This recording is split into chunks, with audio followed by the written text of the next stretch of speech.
Greetings, ladies and gentlemen around the world. Welcome back to Good Morning Azeroth, your weekly community show dedicated to all things classic WoW. What does Def Camp say? And the players that play it, you love to see it, you love to be back. It's 34. Woo!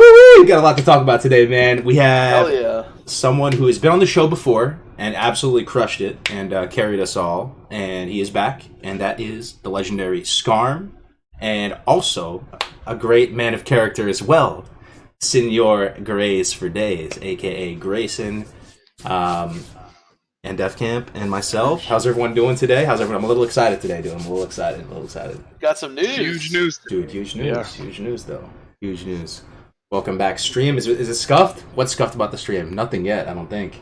Wait. Nothing yet. It's not scuffed. Hold on. Nothing yet. We're Nothing good. yet. It's not a real GMA, dude. My head's big as usual, so it's okay, yeah. That's good. Okay, we have the ambience going. Let me go back. I can't hear the ambience. I need to hear the ambience so I can produce good content. Skarm and Blaze for days. That's right, baby. Blaze for days. I'm sick right now. Okay, I can hear the ambience now. Okay, you love to see it.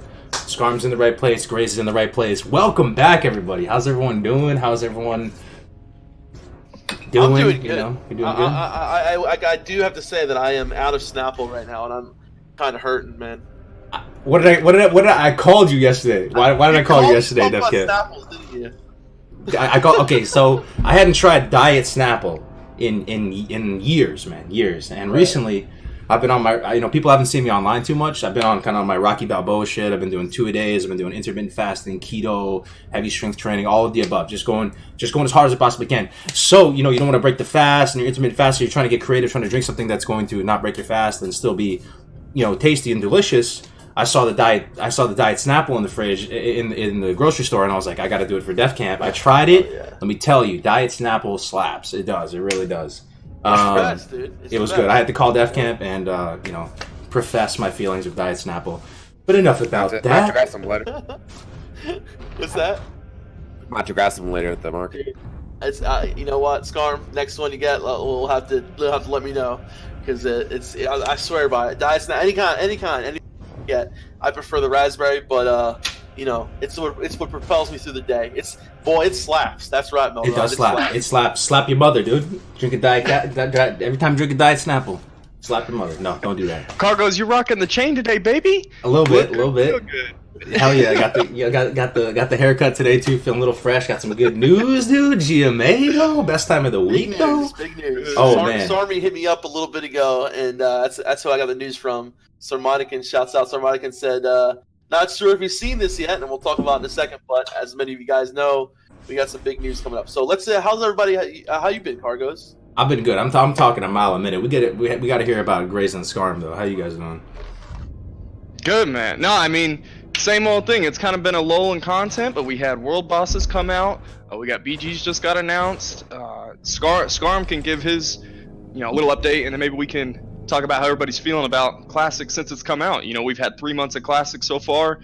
We had these huge expectations. Now you have a little bit of time to evaluate, like, are you going to be able to achieve all the things that you wanted to? But yeah, what are you up to, Skarm? How's it been? We've been doing great. Our guild, we've killed Kazak twice and Zergos once so far. Nice. We've been dominating on that front. Taking over the mountain yesterday. On Tuesdays, it's Alliance raid day. It's not our raid day. So we just kind of take over the mountain on Tuesdays and show them what's up. Make it hard for them to get in Molten Core. We're what? You're on White Main? Is it? No, Fairbanks.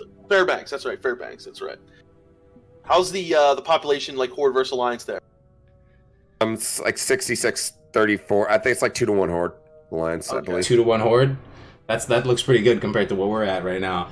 By the way, I learned the other day, Skarm is killing it. He's crushing it on Twitch. My man is full-time now. I don't mean to blow you up your spot here. No worries. Yeah, most people have been kind of, myself included, big time, going, dude, kind of just trending down and to the right. A lot of people just, it comes and goes, right? The whole content creator thing. Sometimes you're on a high, the muse is hitting you, you're like Mozart, you're cranking, and then sometimes, you're in a drought. Skarm, up and to the right, baby. You love to see it. I remember first seeing your channel when you only had a couple thousand subs. Go sub this man, support this man. What's your average concurrent viewership looking like, man? We get like 350 average. Nice. That's amazing on Twitch. That's really good, man. That's really good. I mean, you deserve it too. Like, Big time. You've got the knowledge, right? You've got the knowledge. You've got the experience, and from what I know, you have just like we've sat here and listened to you, and kind of just sat here with my mouth open, like the amount of knowledge that you have. So anybody wants some knowledge from someone who understands the game on just a completely different level, you got to go check him out. Check him out. Thank you. Check him out. Also, Death Camp, we missed something though. What did we miss? Oh my God, that's right. Boys, ready? I want to turn down your microphones a little bit. Anybody give a little? It's about to get NSFW up in here. We're gonna have to get a prayer of fortitude out here. You guys ready? You're about to have to call EMS soon, real quick, if you don't lower your. I'm gonna wake my meth head neighbors up for a second. Here we go. Good morning, Azeroth. Let's go. Phase. You love to see it. 5. Delivered with such gusto and enthusiasm, dude. Here we go, baby. Let's do it. Let's do it. GMA 34. Also, cold brew, man. Cold brew. I don't know why I was adding cream to my coffee, dude. I don't know why I was adding cream to my coffee, bro. Just drink cold brew, man. Cold brew. That's right, dude. So good, dude. Cold brew. No acidity to it. Goes down real smooth. 0 calories, dude. It's actually a negative calorie drink. Did you know this, Def Camp? Because your body has to use energy to heat it up to homeostasis, right? So. The stream is brought to you proudly by the makers of cold brew coffee at Starbucks. You can get a free cold brew with promo code Cargos Gaming. No, I'm joking. Someday. That'd be nice, dude. Someday. Man, we're already derailed 15 minutes into it. But, okay. So I want to bring hear us back. You said you got Kazakh twice, right? So we were doing it. I missed the first Azeroth kill. But I think, Grays, you were there for it, right? Were you there for the first one? I missed the first one, too. I missed it by, literally 30 seconds, man. But they got it, and I think it was the second world kill ever of Azeroth. Gree just got that beautiful helm with, 94+ healing, you know? So nice, yeah. So... But Kazakh, man, Kazakh's in a pretty crazy spot where there's just, they got those elites going nuts. If you get too close, he's kind of you got to engage him, or if not, you got to be careful, because I've seen so many people wipe, so many people just mess up, and then you have the Horde and the Alliance going for it. So what was your experience like going to get Kazakh and shit? I heard it's pretty fun. You want to hear mine, Spirks? Yeah. So, so the first day of... I'm sick, by the way. That's why my voice might sound different. But the first day, Kazakh, we're in there in the crater, right? There's this rival guild on Fairbanks. We're Fairbanks Horde, right? My guild's name is Fury. Right. There's a rival Fairbanks Alliance guild called Calm Down Rookie. That I guess their ties to our guild go all the way back to retail vanilla. Ah. So, or some people in my guild at least. So we were in Blasted Lands, right? And they like to contest us with things. They weren't really in Blasted Lands, though. There's too many of us at the time. And then we're by the crater, right? And you've been there, right? Have you been to that location? Everybody? Yep. Yeah. So, there's a giant mountain range, right next to it. Yes. Really tall. Well, no mage who's their officer in their guild. He might be the GM, one of the two. He was on top of that mountain, right? Dancing. And we had shamans looking up there, and people were like, how the fuck did he get there? And he's just dancing, looking down at us, right? We can't get to him, right? And I look up and it's okay, I'm on my warrior. And back on private server on Lightbringer, you know Zolgrub, right? Yes. There's and where it is. Have you heard about getting to old ZG, uninstance version of ZG? Yes. So we're doing. You're gonna give out the same thing. secret, huh? So you can do that. There's a way. I'm not gonna review it right in a second, but there's a way to do that. But if you just keep going, you get to Blasted Lands. Yep. Right. And so I remember doing that. I never went to Blasted Lands. That was speculation at the time because I'd only been to ZG. I'd done some private. But I'm can you get to Blasted Lands? That must be how I got there. So I get on my fucking druid and I stealth. And I stealthed way early, right? Yeah. And I found his ass up there and fucking killed him. I recorded it. And that was delicious. He fucking, let me tell you, I'm gonna talk a little bit of shit. Yeah, go ahead. He Talk fucking some shit. panicked. He panicked when he saw me. He's a mage, right? And he's I think he was rank 14 before in retail. He had a rocket helm on. He was prepared. He's a PvPer, right? They're a PvP guild. But this motherfucker panics, excuse my language, when he saw me. He didn't know what to do. He tried to mount. He was running around. He got himself trapped in a dead end. It was hilarious. And he didn't hit me at all. He hit me with one Call him out, dude. What's his name? Skarm? Oh my God. Get his Get his ass. Shiftless officer conned on rookie in Fairbank. You fucking fucked up, dude. You pants. Can we get some Don't let F's that in the jump there, chat man. for that man, dude? That man died a dishonorable death. Get roasted by Skarm. I love it. I love it. That is all. People talking mad shit in the Discord 24/7. You notice that the Discord on our server, at least, Skarm was kind of not being used that much, and it was like losing members for a little bit. And then the PvP Salt channel, that's literally what it's named, resurrected it, and now that is just moving like a million miles a minute. Everybody is talking mad shit to each other in there, tagging each other. You know, they tag each other, and then they take a picture of the body. And they're calling it a scalp, and then they'll put scalps in there, and they'll tag like the GM, and they'll be like Raider. And every time I die, literally every time I die, bro, there's 3-4 pictures of there of my body just making fun of me. But it's all in good fun. I love it. We got F's in chat for the dude you killed. Skarm. F's in the chat for him, dude. F's Oh in the man, chat. you know I gotta say though, like I've seen that strategy, and you know, it takes a lot of commitment because you gotta like especially if you want to bring like a whole raid group there, you got to go all the way. What is it from? You know, you can go from like Gromgal, you can take it's definitely a long route. So, but I would have loved to see his face when he saw you open up on him. My God, that would have been hilarious. So you had too.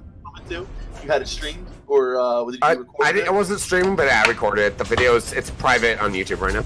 It's like unlisted. Nice, dude. I mean that's what I love though about like, you know, Kazik and Azeroth is like, I remember the night before you were there. I think some of the guys were there the night before. They were just trying to like just secure the spot for where he oh, look at the dog for where he you know, where he shows up and shit. So just the amount of world PvP coming out of that has been a lot of fun, definitely. But you know, I don't know, man. With phase 2.5 coming up, like, you know, for world PvP right now, I can talk about what I've been experiencing. A lot of Terra Mill versus South Shore, right?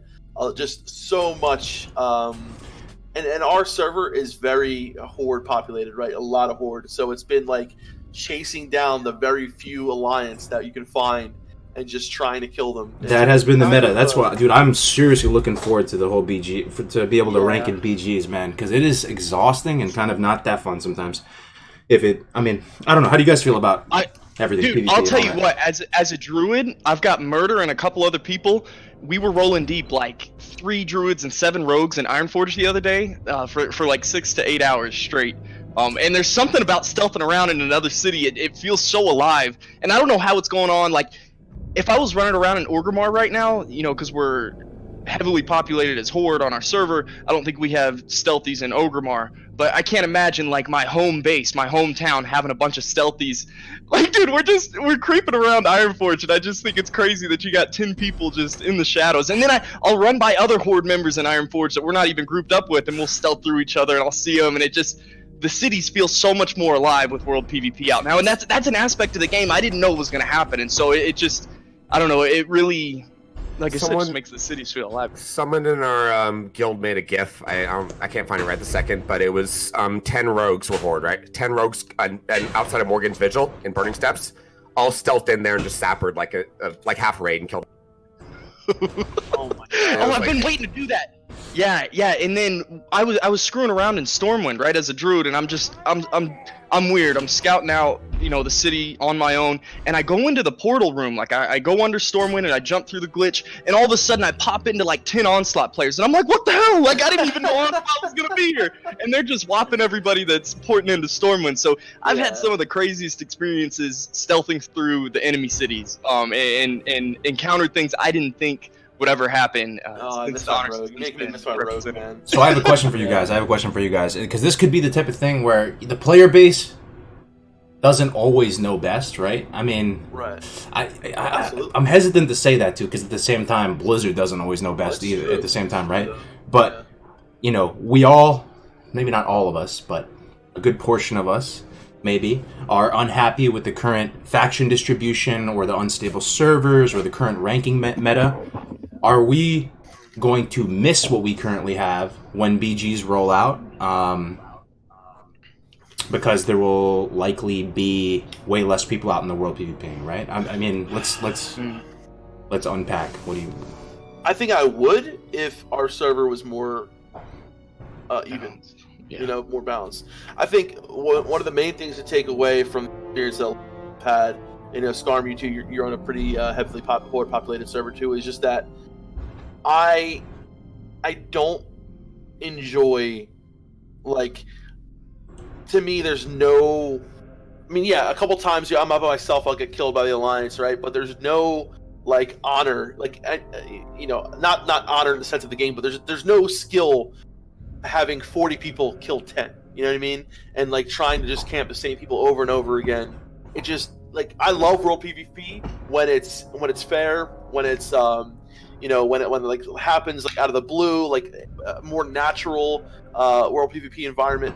And like I think that'll still happen, in more of a natural like sense once BGs come around. But there's nothing better than going into a battleground and being a part against the same amount of people with similar skill, and it just feels more fun. It's more fun, you know what I mean? It's not like sitting in town in South Shore, waiting, trying to kill people through a friggin' wall because they're because they're afraid to come out because there's like 7 of them while there's 2 horde raid groups outside trying to, like, it's just I'm not gonna miss that.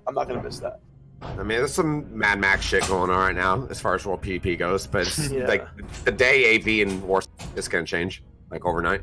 Yeah, absolutely. So, we're unpacking, like, we were talking about this earlier, and they have patch 2.5 coming out. What has it been, 12 weeks, 3 months? And we're already, it almost seems halfway through the content release. The player base doesn't always know what they want, but I'm hoping that the Battlegrounds, they're pushing all this content out because, I play all day, every day, and I'm almost like struggling to stay interested. Now I know I'm speaking for myself, not everyone else, and I know everybody else doesn't play probably as much as I do, but I'm hoping that we kind of find a stalemate, and with Battlegrounds coming out, things are going to start to slow down a lot, and because I don't know, like at the rate that we're going right now, the game's going to be, Nax is going to be out in a year's time, right, from the launch date, and so it feels weird. I'm hoping that things start to slow down with Battlegrounds. Nax should be like 2 years from launch. I expect Nax to be like a year and a half, year and 9 months from like today. That's what I'm hoping. I really am. But at the rate that it's coming at, I can't. We're gonna have a 6 month. I'd be kind of happy with an accelerated. Like, I think this might be unpopular opinion, but I'm sort of getting on board with the current pacing of things. Keep things fresh, crispy, timely. Get the momentum there, and then future freshes. Maybe that's something that people don't like, but I think like the private server community at least has proven that people love the idea of fresh and like starting a new economy, new server, and all this. Like, we can refine the pacing of content. That's because everyone was like, oh, maybe this server is going to be better than the last one. Maybe this server is going to be like. I think there was a totally different mindset. It's not just that though. Every time, and I can tell you just from doing this just now, after playing private for 2.5 years from start to finish on one server, I'm a hell of a lot better at the game now than I was 2.5 years ago. And if I did it again in 2.5 years, I'd be that much better. Yeah. Still. So it's just, and there's already things I would do differently. Like, I would level differently. I would do this differently, that differently. Imagine knowing what we know now. If we were to go to another fresh, it would be over, dude. I would do so much better. I think that's the main appeal. Will there ever get a time though where it's too much, where you go too far? It's like I don't know. That's for some people. I guess it's all different. But the main thing that I think, like, I understand what you're saying, Cargos, but I want classic. I want to be able to have a character and like gear him out and be able to chill with him for 2 years or whatever. Like, and you can. And I really do like the fact that that content, like Skarm said, I hope that we have 2 years. I hope that we have a long amount of time, because I think that they went ahead and did the patch 1.5, the patch 2.5 relative to they looked at what was going on at the time, right? They saw that, okay, there's a large amount of people who are now fully geared. They know they're clearing MC. Let's put out Dire Maul. There's no reason to hold it further. And now I think they were pressured because of the release of patch 2, phase 2, with all the world PvP going on. There are a lot of people complaining about being camped, about not being able to level, about all this, people about the servers not being the lag, exactly the lag, the servers not being balanced enough to promote good world PvP. And I think that is the reason why we're looking at such an early release of BGs. I don't think it's because they're going to release content quicker. I think we're going to be at least we were talking beforehand. Skarm thinks potentially not until March or April with BWL, and I kind of agree with him, and I definitely hope so. I hope we don't end up having BWL in January. I hope we actually have it later in March or April or so. So I'm on the terms with, I think they're looking at what's going on and bringing content relative to that. I just realized we forgot to like actually announce it too. I want to take just a few steps back right now and just like officially announce to the people what just happened today. So from my perspective, Def Camp was the first person that brought this to my attention. But here is the blue post. Classic content unlocking in December. I didn't even read this blue post. I just heard what Def Camp was saying. Go ahead and read it. Yeah, I'll read it real quick, just a paragraph. Kaivax, Warsong Gulch and Alterac Valley will open in WoW Classic simultaneously on all realms the week of December 10th. At the same time, elemental invasions will occur in Kalimdor, with blazing, thundering, watery, and whirling invaders appearing in Ungoro Crater, Ajara, Winterspring, and Silithus, respectively. We've been following the deadly deeds of the Classic community closely over the last week, as the honor system sparked an impressive amount of world PvP on PvP realms, and we're excited to see what might transpire over the next 3 weeks. Nonetheless, like many of you, we can't wait to charge into some Battlegrounds. We've detached the content unlocked from the plan we previously announced. Blackwing Lair and Darkmoon Fair are coming in early 2020. We'll have an exact timestamp for this content unlocked to share with you in early December. See you there. So, TLDR, it's not Phase 3 coming out. Phase 2.5. Right. BGs and Elemental Invasion. So that was like the big reveal for today. And we've been kind of talking around it as well. Like, is this too soon? Is this too late? Are people happy with this? That was all. I just wanted to throw it out there. What do you guys take from this? Patch 2.5 released, what was it, 18 days after Phase 2? It's kind of crazy. I mean... announced 18 days after Phase 2, yeah. Right, announced. So about a month, yeah. So, going through, have you guys had fun since Phase 2 came out? So, I will just share my own perspective on it. I think I had an expectation for having this much fun for Phase 2. I've had a lot of fun, don't get me wrong, but it's been a little bit below that expectation. Just things being the way they've been with the faction imbalance and the current meta of ranking and stuff, and also just the timing of things. I think selfishly, probably one of the big reasons is that I have a lot of holiday plans coming up, so like my hopes and dreams of being a Gen 1 big brain ranker are kind of thwarted in that sense. But I've been sensing a good amount of pushback to how things have unraveled recently, and maybe they're responding quickly to this based on the feedback. If they feel like there's mixed reviews, or if people aren't having fun or burning out, I don't know. Well, I'm wondering now what does Blackwing Lair and Darkmoon Fair coming early 2020? Like, what is early 2020? Is that January, February, or is that March, April? Q1, like how, you know what I mean? Like, I'm hoping, because like, listen, think about it like this, right? If Phase 3 comes out January or February, that is a lot of content that came out, 5 months or so into, like, that's relatively quick, I think. I don't know. I'm more on the terms of like, I think with BGs coming out, it has, the PvE, like, Skarm, I think you can talk on this, right? You're a very PvE oriented person. And I understand not, just because you are PvE oriented doesn't mean you want BWL to come out as soon as possible. What would your ideal kind of situation be there? Or Skarm, can I ask too before you answer, how long does it take for a 40-man raid to get geared out in BWL after it's out? Because you've done it before. Like, what's AQ's the next step after BWL, right? And then ZG and Nax, if I'm not mistaken. How long should BWL be out for even some of the casual guilds, maybe not the most hardcore raids that clear all the bosses the first week? Is it going to take 3 months, 6 months to get everybody geared? What do we expect? Like between 3 and 6 months is a good estimation. See, the thing about, I could talk about this for a second. So Blackwing Lair, the made on private servers in general, which just seemed like everyone's been happy with this for the most part, is about 6 months. 6 months of molten core. It's even like the meme. I think you might hear people say like, "Oh, 6 months. This is how long before BWL comes out." So that's standard. And so it's been for 6 months actually would be like late February, right? Yeah. August, February. That's 6 months.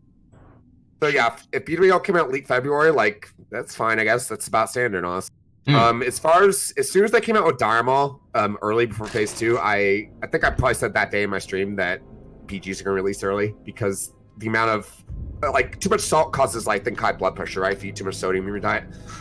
Everyone at Blizzard has high blood pressure right now because of the amount of fucking salt. I haven't even looked at the forums, but I don't even need to, honestly. Like, you guys know what's going on. Yeah. So, and I could have told you this already, like, Yeah. So it's like I said my prediction was before the halfway point of phase 2, which I guess this is correct. I'm surprised it was 8 days after the honor system. Yeah. They had enough, and they're like, okay, fine. Here's a date for Battlegrounds. Stop your bitching. I think that's what happened, honestly. Yeah. But hey, I'm happy they're coming out, and as long as BWL comes out in a timely manner.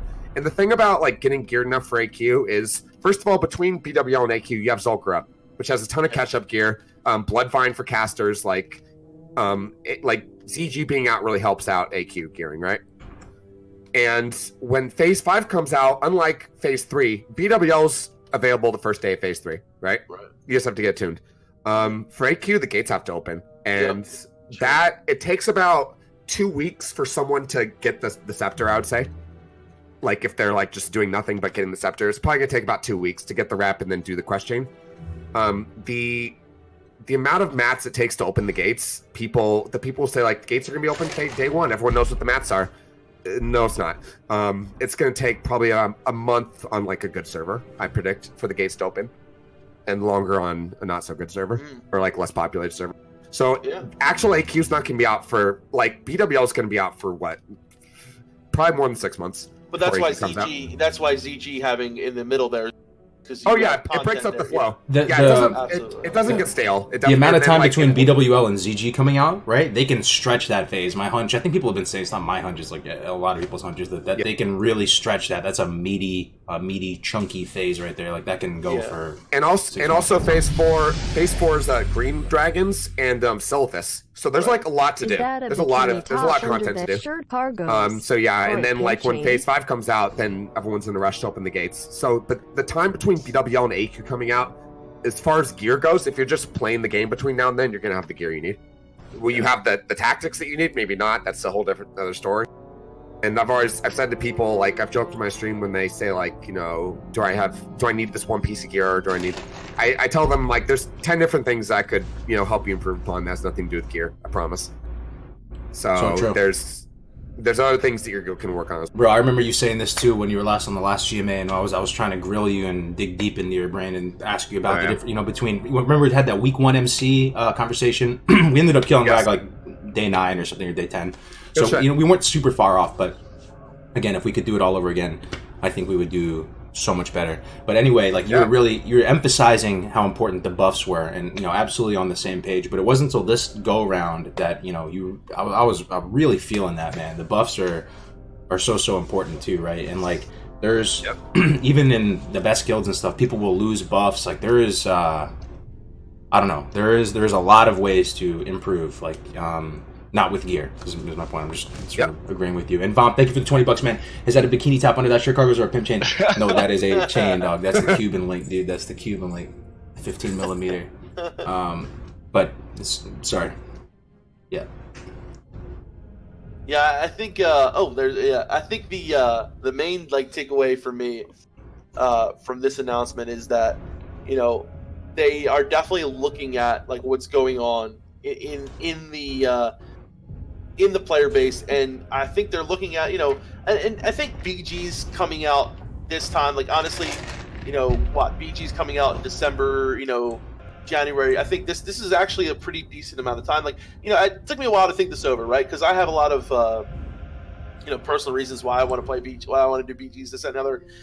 But looking at now that I'm thinking about it too, like you said, BWL coming out potentially, I think late February, early March isn't that bad. And when taking into consideration that there's been 6 months or so of time that you had MC and Ani, but I think they're really just looking at the player base, seeing where they are and going forward, trying to go forward with it. I think that's the main takeaway for me is they're really just keen on looking at where everyone is, and that's not to say that there's a ton of people who are still leveling that are still, and I think that's another reason why this came out. Other people leveling, complaining about being ganked, whatever. Yeah. But yeah, I think they're really keen on trying to see where people are and trying to do the best at putting the content out. I know Melrod was a little bit more upset. I think he was more spirited. Yes, he was quite spirited. I can just read a little bit of what he said, but he thinks that therefore they're trying to appease. He thinks basically that classic WoW is the biggest WoW IP right now. It's obviously has more people playing than BFA or so. They have the biggest subscription increase since ever. The biggest subscription growth, I think, ever. Like you said, it's a retro game. Content's already been made. Therefore, to appease the masses and continue the growth, they're increasing at the rate at which content is being pushed out to keep people engaged. But who is being engaged? Vanilla fans, us, who have been there since fighting for the game. No, I think they're catering to the flavor of the week, people that are there to conquer anything. Which I know, like, part of me says, okay,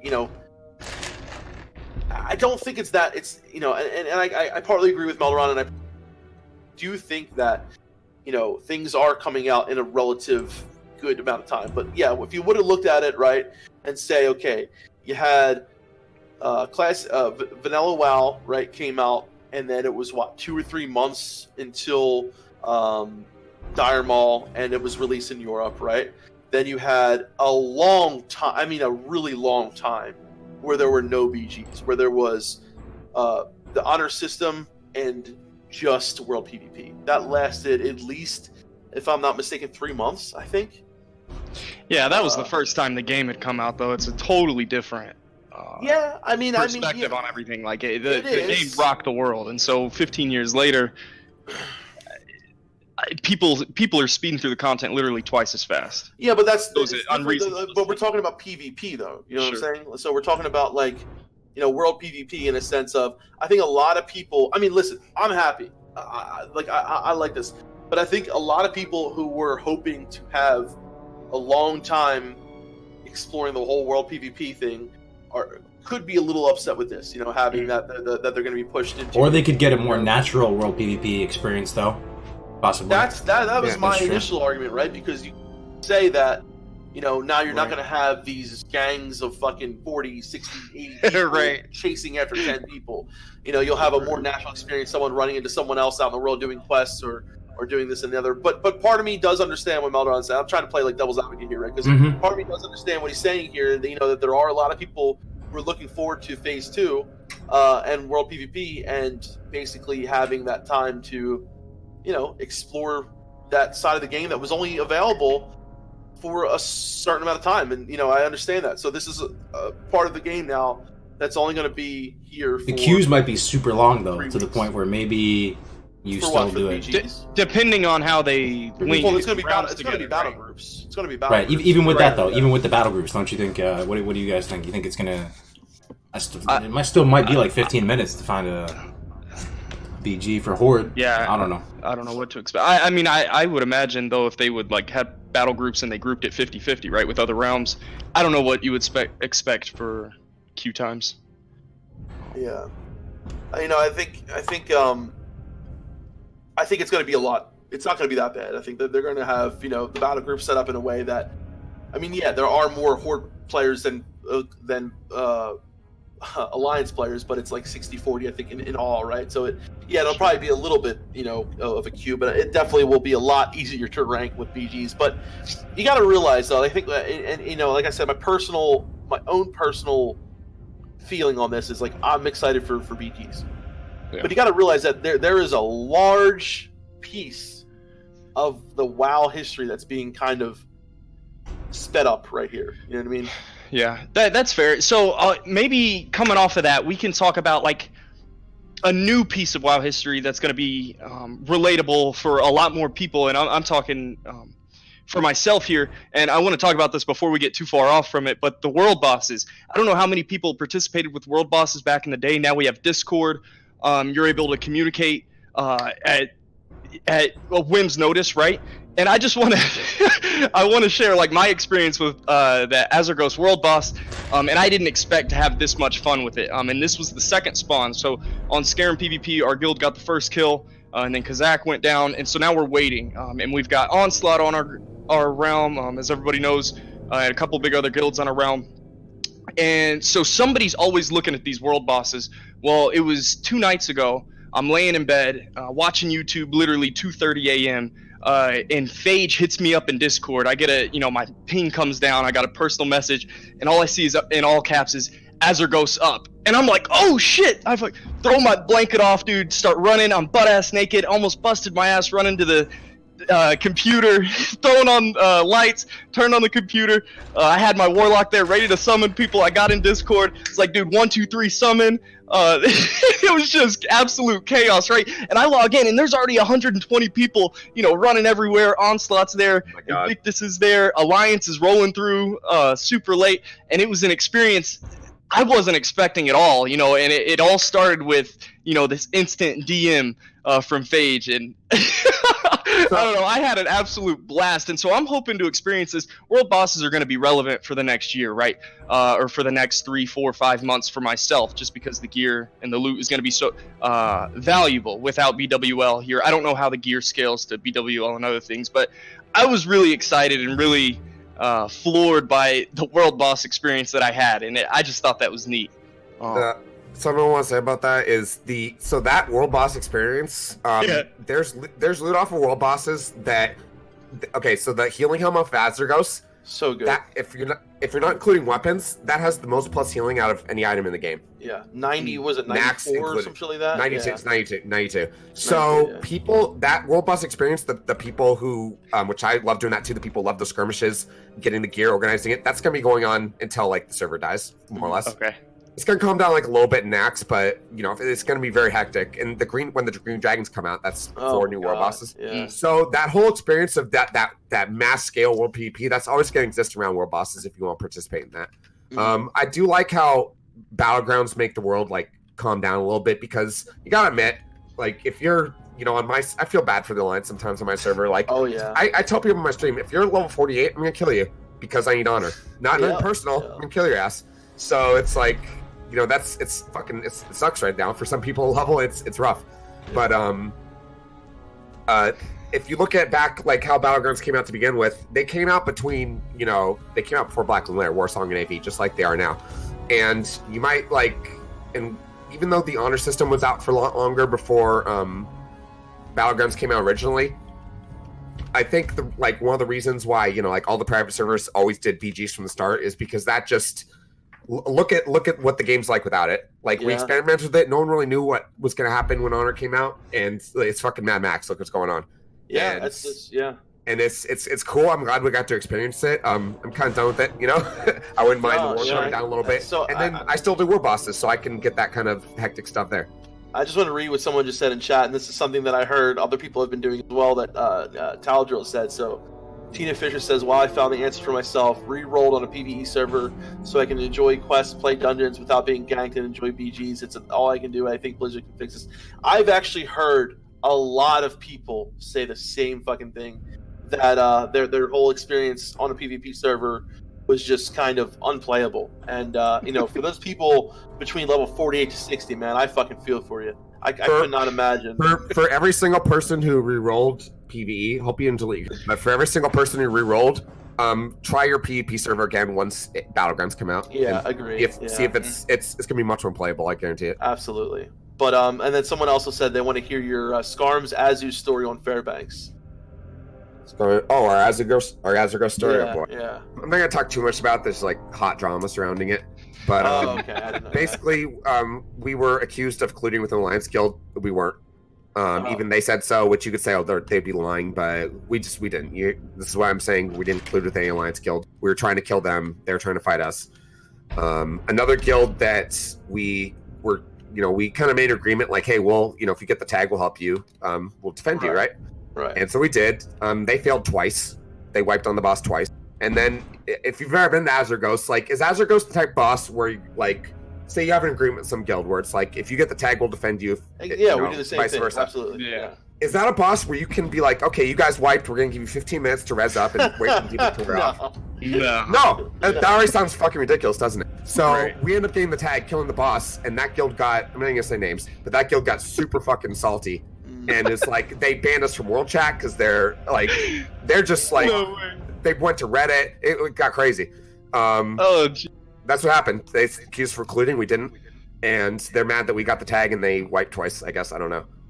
Dang. Well, that happened with us too. We were in cahoots with Onslaught. And it's kind of cool because Onslaught's a big name, and we went ahead and helped them out. We wiped 120 Alliance players. And it was cool seeing everybody coming in and out. And so Onslaught got the tag. We end up helping them down the boss. Yeah, and it was hysterical. It was hysterical because literally as Azergos is dying, he wasn't dead yet. 2 guilds dropped in. I don't remember their names. I'm not gonna start drama, but it was like 2 horde guilds popped in. It was like, oh, look who showed up late to the party. And so it was awesome seeing all these different identities on the server. Yeah. Like generally, you should generally be happy if your own faction kills world bosses, right? Yeah. Sure. It's like sure. in general. So it's like even if it wasn't you, if you wiped and another, I don't know. I don't think it's the thing to be upset about, but. I kind of love this whole guild like I don't know, like you know, it's totally different aspect of the game because you have these guilds that just He's cracking up. there are some really just fucking guilds that are just. I'll just say it, dude. Mind games, man. But it's. We're gonna start any beef. Yo, how's everyone feeling about the game, though? Are you guys having fun on a scale of 1 to 10, chat? 1 from being BFA and 10 being whatever, man. You guys still having fun at this current moment in time right now? Absolutely, yeah. What's your score, 10, dude? Yeah, I would say 10. 10? But here's the thing, I can like, I think this is something that helps me a lot. Like, I can totally not play the game for 2 days and like I feel like I am a very good anti-burnout kind of person, right? Because like I'll get in the point where I can play the game, you know, hardcore 3-4 days, and then I can turn around and not play the game for 2 days, and then kind of just chill, do whatever, you know, watch some TV, watch a movie with Melderon, whatever, and then come back at it hard for like 3-4 days again. You know what I mean? You have a good So balance, Def Camp. You're not too extreme, dude. Yeah. You're not too extreme. Yeah.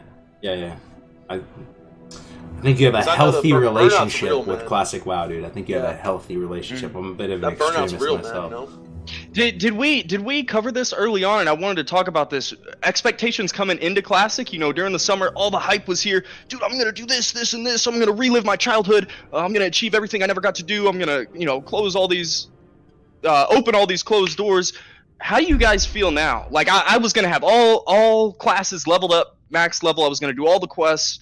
And now after I've played and I'm realizing how much of a time sink, you know, Classic really is, and I'm starting like character identity, man. I really rock with the hybrid classes. I got Druid maxed out, and he's my main, and I'm playing a Shaman right now, and I'm digging it. But I don't want to play a warrior. I don't want to play a rogue. I'm not gonna achieve all these expectations, all these goals that I had set before the game came out. It's ridiculous, and sorry, I'll talk on this for a second, but I want to hear y'all's opinion. Before Classic came out, man, Classic was my shit. It's what paved the road for my gaming career since I was 9 years old, and I always had this idea of how games needed to be experienced, how I needed to complete games, and World of Warcraft was the first game that didn't have an end. You know, I was coming from PlayStation 2. Yeah, it's like Tony Hawk's Pro Skater 4, SSX 3. You know, you could beat all these games. Everyone's like, you can't beat Classic WoW. There's no beating the game. I'm like, what the hell? So I didn't really get to ever beat the game when I was a kid, right? And so for the last 10 years, I'm like, dude, I got to get all the classes leveled up. I got to get all the gear. I got to get rank 14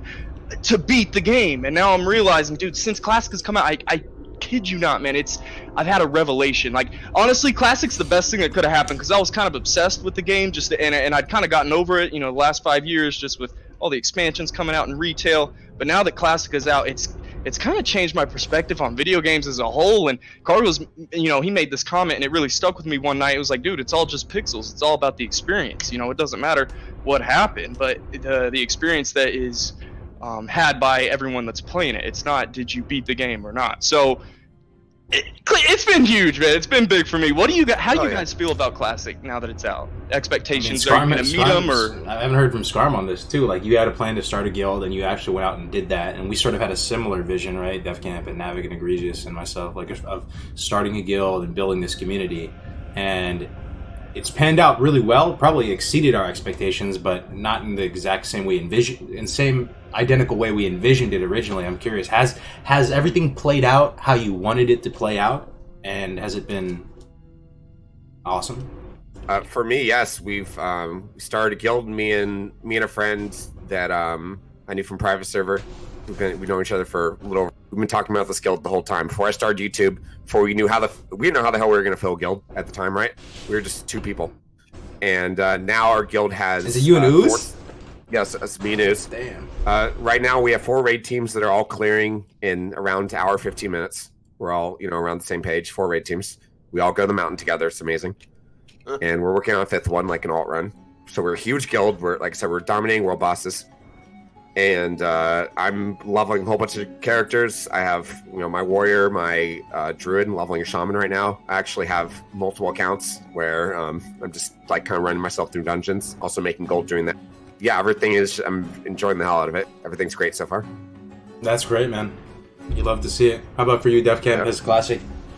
I gotta say, so early on, like when we were still like about a year out or so, I did have some grandiose visions of me being on the top elite raid team and fucking hitting like. But I think I had a really like after I've played this game a long time, right? I've played since Classic. I played a lot in BC. I played a lot in Wrath. I've done the whole hardcore raiding. I've done the whole hardcore PvP thing, and I've done it a lot, right? And I took a hard look at like what I want out of this game. What I care a lot about out of this game is the social experiences. Playing with my brother, playing with you guys, and I think I made a lot more realistic, kind of goals, right? And that was to be part of a raid team that was a little more casual, that played the game and played with people that I wanted to play with a good group of people, but still clear content, right? I wanted to PvP, but I had no goals of hitting rank 14, right? Rank 10, rank 11, if I could do that would be awesome. I work and do other stuff, and I don't have the time to play the game as much as I used to. But I still want to have those amazing experiences, right? So I definitely had more of a realistic, I think like for me, right, more realistic for myself. Yeah, it's not your first rodeo, so you had some more realistic expectations. Yeah, and another thing was, I think that one thing that I feel like I've slacked on that I wanted to do was level my alt. I want to spend more time on my alt now, and that's my shaman, right? So and other alts as well, and I want to go ahead and make that tune, play with Dunedain, work on the new Super Plate Brothers. The Euro account, yeah. So I really want to do more of that. For me, I really just feel like I'm at a really good place right now where I can like play the game, play with a really good group of people. We've got a great fucking raid group. We've got some really good people, and I get to play with like some awesome people. So I'm really excited about that. And I think for the most part, I just want to keep going down this road and just keep clearing content. So these are all great, like it seems like all of us are having a great time at the end of the day, and Classic is fucking great, right? But I'm curious too, this might be a little juicier too. What didn't go the way that you kind of expected it to go, or what didn't really work out? Has anything come to mind? Anything that I have stuff that comes out of off the top of my head. So first thing I'll say is I thought it was going to be a lot more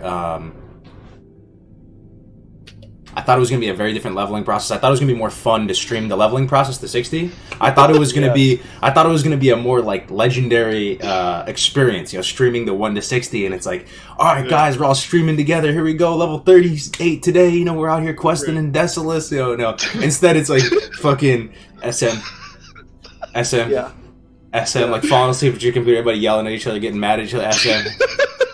All right, ZF, 10 men, fucking death balls, ZF, everybody fucking get iron grenades, and everyone's yelling at each other, ZF, and like, I don't, so that was one thing. Streaming the game in general, Skarm is wildly successful at it, so I'm curious, maybe you have some pro tips for us, but man, sometimes it's hard to turn the stream on, man. I don't know.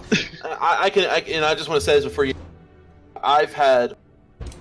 so my thing is like sometimes I feel like I'm doing stuff that's just like very boring, right? And I'm like, oh, I don't want to stream this. Or sometimes I get home from work and I just want to play the game and not be bothered, right? And I'm sorry to anyone out there like hits me up, and I try to get back to as many people as I can. But lately I found myself, I just want to log on and do some quests or do whatever, and then play for an hour or two and just log off. And I do have a great group of people that I play with, and I love to play with a lot of people. But a lot of times, I don't know about you guys, if you guys ever feel this, but sometimes I just want to log on and not interact with anyone. Like, is that wrong? I don't know. That's wrong, dude. You're wrong. You're wrong. You're doing it wrong. I did it after class today. I went and ran WC with my 22 shaman. It was the shit. But yeah, no, Def Camp, I'm the same way. Or Cargo's like, you know, I make content. I started to stream whenever the game came out, and I thought it was going to be fun to stream the game, and it is, you know, in its own sense. But we had so much fun.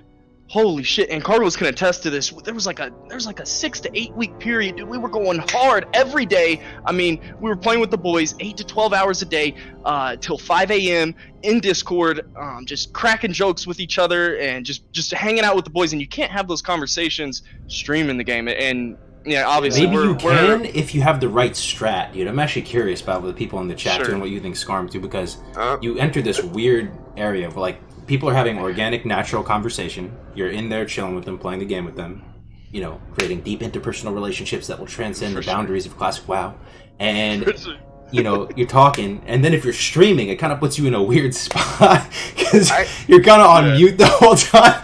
You know, chime in and be like, where we going? Or I don't know. You're talking to the chat. You're engaging with the chat. Like you kind of have to do both. Have you found a way to balance that? I don't know, man. Well, so what I've been doing is the times I don't want to stream Discord. Here's how I go. Here's how I figured out, at least from my end, how to. If there's like PvP strategies going on, then you know either I like put a delay. I've done that once so far, or like I mute Discord. Right? Like that's like if we're in the mountain. We're like, okay, go south. Pop sappers now, then you know obviously someone might be listening.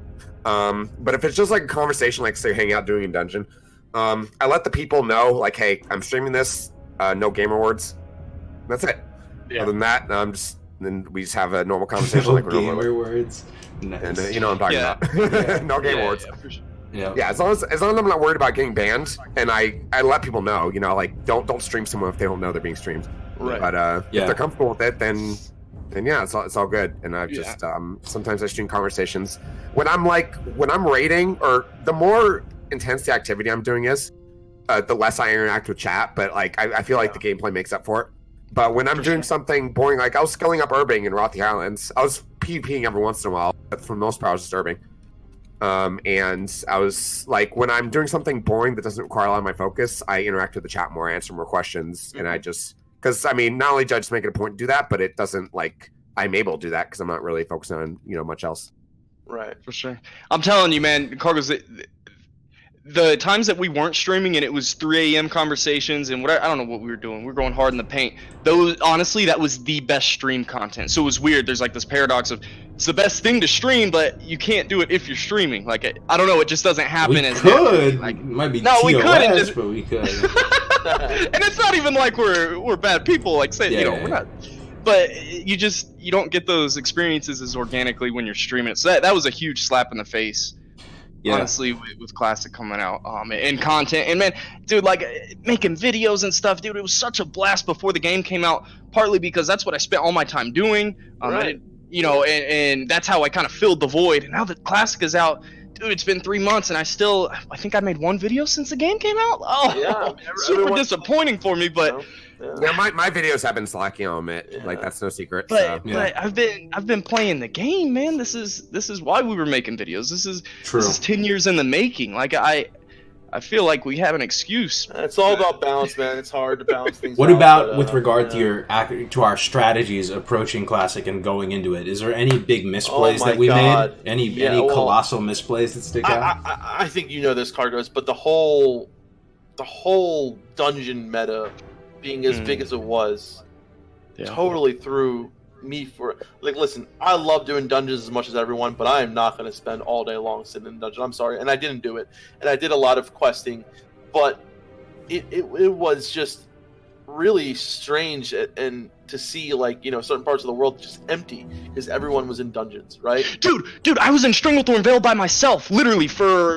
like 3 hours. I was in Stranglethorn Vale by myself because everyone was in Scarlet Monastery at 30, right? Yeah, that was nutty. That was so weird. I mean, the dungeon meta, I participated in it twice over, like I said before. I had fun doing it because you're literally just talking with your friends there running dungeons. But what I will say is it's altered my perception of the game, man. I don't know, man. I don't know. But I bit the bullet at level 40. Fun, like I don't know if I can just like level a guy in the Barrens and go do a Cherokee and like blow the horn and kill the cat and feel immersed like the Tauren just with a fairy dust over the land. Like I don't like it's stuff, dude. I just have to be an RFC with 5 mages killing like 9 million trogs at the same time while like with foot pedals and leveling like with a friend is camelback on me. I don't know. Or leveling with someone or with people for me is fucking. I love it. I love. Oh it. yeah. I do want to bring this up, and I kind of want us to cover this because everyone was so confident in being able to do a week 1 rag kill, or even just hit level 60 by day 7. That was so fun though. Dude. Oh my gosh, what happened? Was sick, man. Dude, what happened? Like, we even got the dungeon meta, and this was faster than what everybody else anticipated. You know, Navik and Agree just wrote a whole questing guide 1 to 60, and they still anticipated hitting level 60. You know, before day 7, with plenty of time. Dude, no one in our guild, even the guys who wrote classicwow.live, this isn't discrediting them, but this was a huge, again, slap in the face for these guys. Like, dude, no one hit level 60 in our guild in 7 days. That was nuts. And that's something we didn't expect. Dude, I was close, so exhausted. It was close, but yeah. It was close. It was like the end of day or beginning of day 8, but I was so exhausted. That was the most insane 10 days I've ever. I didn't expect it to be that hard, dude. I was falling asleep in Molten Core. That was insane. The sleep schedule, the food, bro. That was. So best moment. Okay, best moment of Classic so far. Gil. I got mine. I already have mine, but I'll go last. Do you have any best moment? Just chat too if you guys have a best moment. Best moment. I mean, other than like first rag kill and like for you know what I mean, like for me it was the day 9 rag kill. I'm gonna throw it out there. That was the culmination of everyone's efforts. Everybody was so tired, bro. Our gear was so scuffed.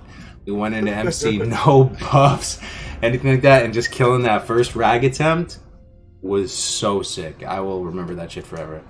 Yeah, that was probably ours as well. I'm trying to think. There's been some other really cool stuff that's happened. Just like off the scuff. Those are the kind of things that I'm glad, you know, that I was streaming when it was, because a lot of the stuff, it's just, you know, the WoW's that kind of game too, where something can happen just out leveling in the middle of nowhere, and then something can happen just totally fucking memorable and just kind of be like that thing that just sticks with you for a while. That's why I love this game so much too, because you know you have the element of the people. You don't know what someone's gonna fucking do, say, or you know. So, but you know, other than like you know killing Rag the first time, and I think you think about it though, there's a lot of moments to come, man, that are gonna be like for me, killing you know KT is something that I never did in Classic. True. And never did that. And Courage is gonna be the shit. Oh, I can't wait to get into AQ, man. I can't wait. Yo, and mine cargoes was the world boss thing that just happened. I kind of shared the story a second ago. But dude, me and Phage are like this now. Like the dude's gonna be DMing me every world boss, and just him. I'm trying to think of who else. That was such a cool experience. I wasn't expecting to happen. Yeah. And it was so organic, and the day 9 kill and then the world boss experience I had at 2:30 a.m. How about you, Skarm? What was your best moment to date so far? I've had a ton, but one thing that comes to mind, which I was streaming, I was in Angora, right? And this is when Devil Sword was still like expensive, when they're still hard to find. And I was camping this one spawn, and then some Alliance came by, and there was like another horde there helped me. It was like 2v3 though. We got killed, right? And so I'm running back to the corpse, and the Devil Sword hadn't spawned yet. We're just camping the spawn. Running back to my corpse, 3 Alliance are camping. And as soon as I like get back to where I'm almost able to res, I see the Devil Sword. They're fighting it, and I'm just like, oh shit. And I'm just kind of talking to people on my stream. And when it spawns, I'm just like, kind of quiet down. I'm thinking. I end up resing. I stealth, right? I'm Druid, right? Yeah. So I res Catform stealth right away. They knew I was there because I could see them kind of looking for me. They killed the Devil Sword. I was like, my heart was beating. I'm like, there's no way this is gonna work. They killed the Devil Sword. I get up right under it in stealth, and I just mash click. And I fucking skinned it. I got it. I got the lever, and they killed me, and I was just like, I was laughing so hard. I love it, dude. I fucking love it, dude. Skarm, building a guild and community, 4 raid teams, all this, and his favorite moment is just a little nugget like that. Ganking some fucking Devil Sword, dude. That is what stealing the leather, man. Yeah, it's dope. Oh, no, three. It was a mage, a rogue, and a priest. How the hell did I get it from them? Oh my god! Like I was in the spot where, because Devil Swords are big, right? So I tried to get into the spot where like they couldn't see me unless they were tapping, and I guess that's dope. And And I That's dope. almost right-clicked when I was spamming click. I almost right-clicked the mage and almost auto-attacked him. That was just like, oh, it was so intense. Oh, I love those moments like that, though, man. You know what else is nice? I love just getting in a good, like, 1v1 fucking fight, too. The 1v1 fair fight that's not, you know... Me too. Yeah, I love it. I love it. Yo, my favorite things is winning 1v2s, though. Oh, man, I love winning 1v2s. Oh, my God, dude. It's the best feeling ever, dude. I won a 1v2 when I was Shadow against a druid and a mage, and it was fucking... You know, I remember... attacking the mage. A mage blocked. I got a fear on the druid, and I remember the after the mage's block, I had the mage going down again. I saw the heal coming from the druid. Saved my silence right for that. Fucking killed the mage and got the druid before they could run away, and it was just such an amazing fucking feeling, because they obviously tried to go like offensive hard, did not expect to kill both of them. So it was fucking. It was I love it. I love it. Hypno also pointed out in the chat, dude. He said BlizzCon was one of his best moments. Oh yeah, BlizzCon was great, man. For sure. Oh man, that was so cool to finally meet all the people we've been playing with, and before Classic came out, you know, we've been talking Def Camp, Cargos. I got in with you guys, and just getting to hang out all week. That was the peak, man. It really peaked out. You know, the community aspect of playing Classic WoW was sick, still is sick. It's probably better than ever, honestly, if you think about it. Right? Probably all of you watching right now, you know, you're in guilds, right, in different servers and stuff. Think about how many dozens of people you've actually befriended, man. That's crazy, man. Like dozens. Same. Oh, dude, I've met so many. I've made people. So many connections. It's ridiculous. How else do you do that in life, dude? Would you go to a tennis Bulldogs, round robin and meet everybody and shake hands? It's not the same, man. I don't know. It's been sick. Like, you literally have dozens of friends.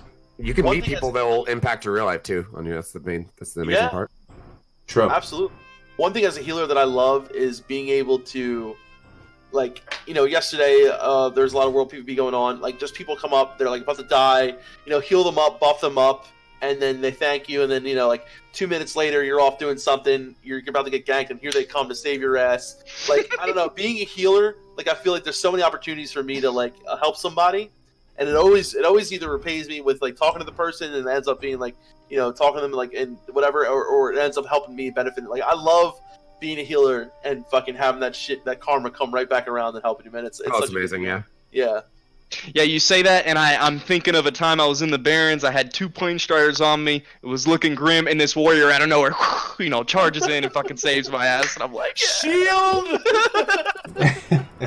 Oh man. Oh god, yeah. No, I think those are the moments too. Like, you know, I fucking hate the person that you go and help, and like they're about to die, about to get ganked by someone or whatever, and then they just run away. You know, I fucking hate when that happens, man. Like, at least like I'm coming to help you. Like, you know, I hate that. So, kudos to the people who stay and actually like, you know, help someone, and like.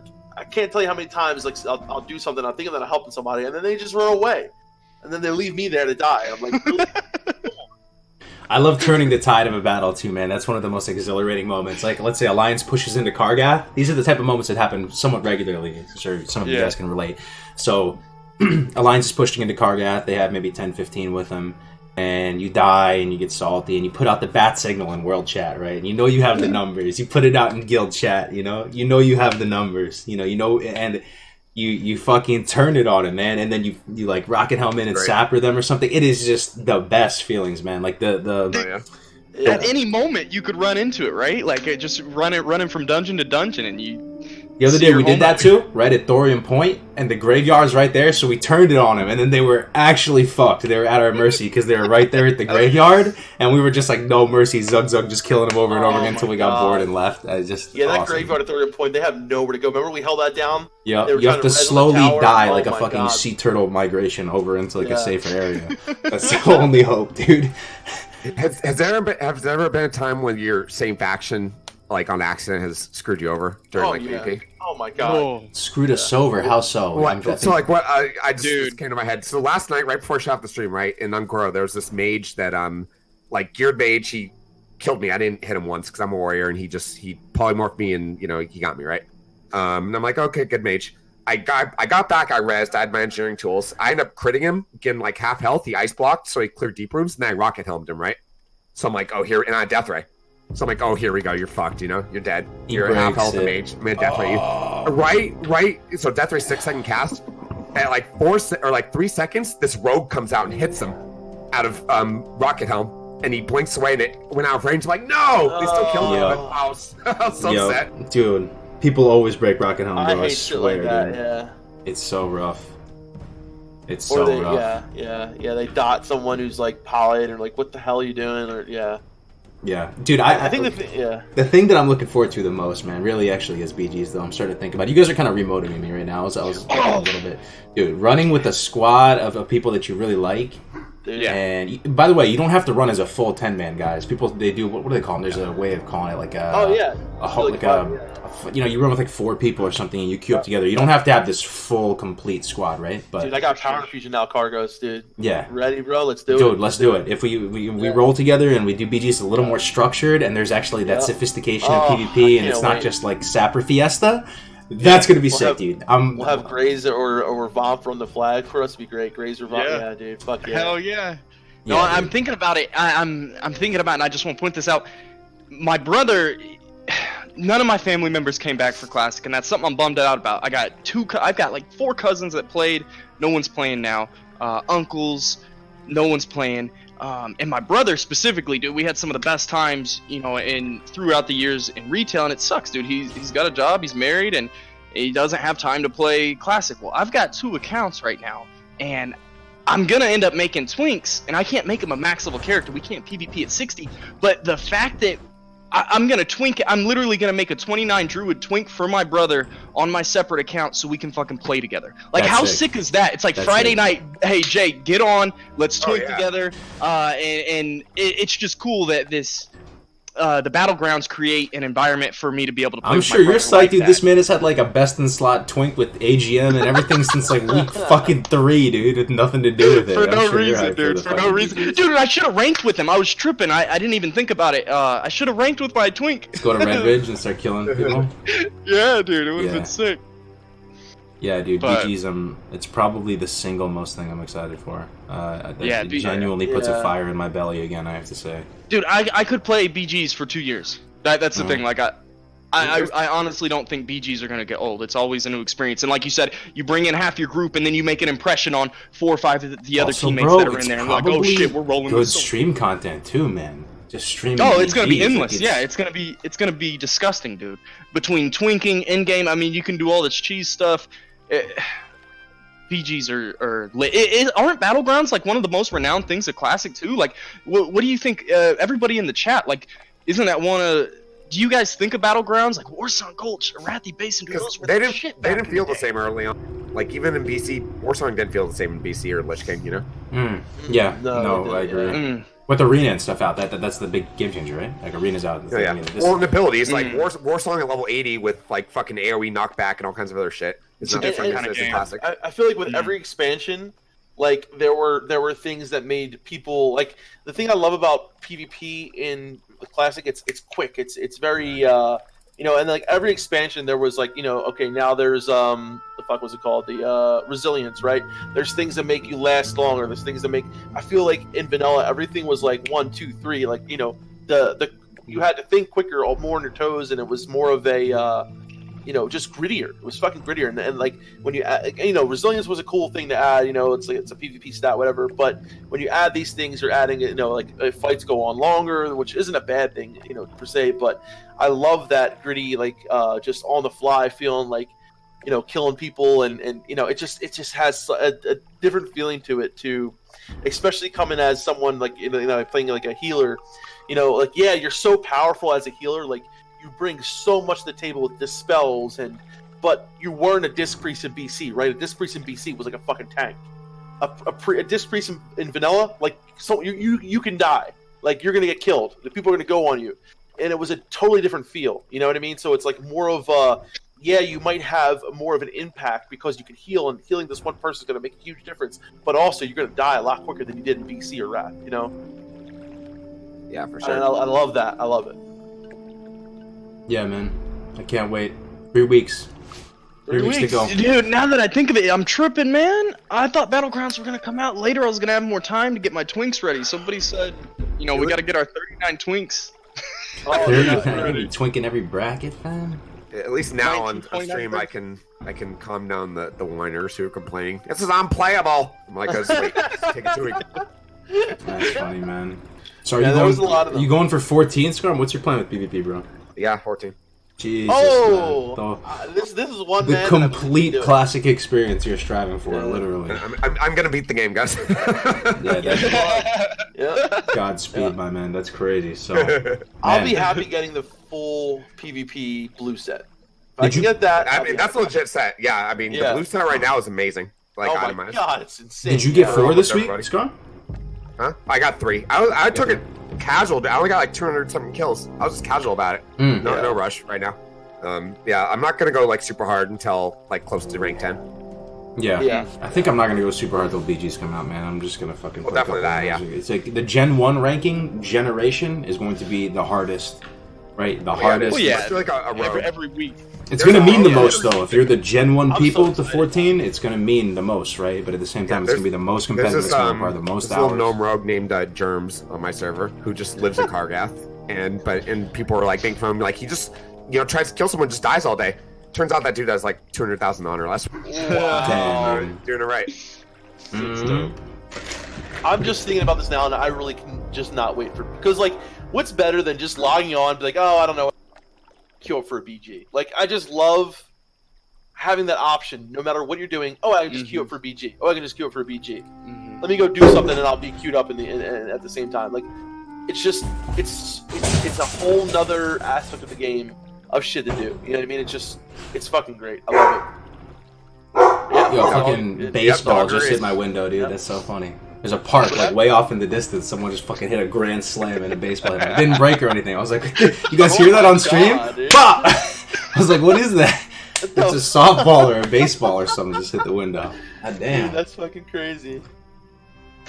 Oh man. Yeah, I don't scared know me, about you guys, but I think listen, like, as long as they go down this road of not releasing like like BWL come fucking January 1st, whatever, January, like I think as long as we have a little bit of time for people to, because like I still need to get cauterizing band. I still need to get a couple things from I need my damn tier 2 pants, like I got some gear to get still, so I don't want to feel like rushing or anything like that. Yeah. How are you guys gear doing? Well, I got toe up last night. I'm very excited about that. I just wanted to You reason got toe up, to dude, humble brag congrats, about that. dude. Yeah, no, toe up is solid. I'm sure. Congrats, dude. Skarm, are you like Omega Bis right now? Oh no, actually, I'm like kind of chilling on gear because number one, I'm going 14, so eventually like I'll have it. And right now, I'm able to do everything I want with the gear. Really, I want a BRE. Like I'm waiting for that to drop. Oh Mm. yeah. But besides that, like tanking, I'm getting gear as it comes. I'm still like holding threat. I'm doing fine because again, consumables. It's not all about gear. It's really I'm doing everything else that to improve my gameplay outside of gear, and then the gear will come. And I'm Yeah. also letting like other people get it. If it drops, I'm not necessarily the first person to take something. So Nice, yeah. spread it out. Keep a strong community. That's the important part.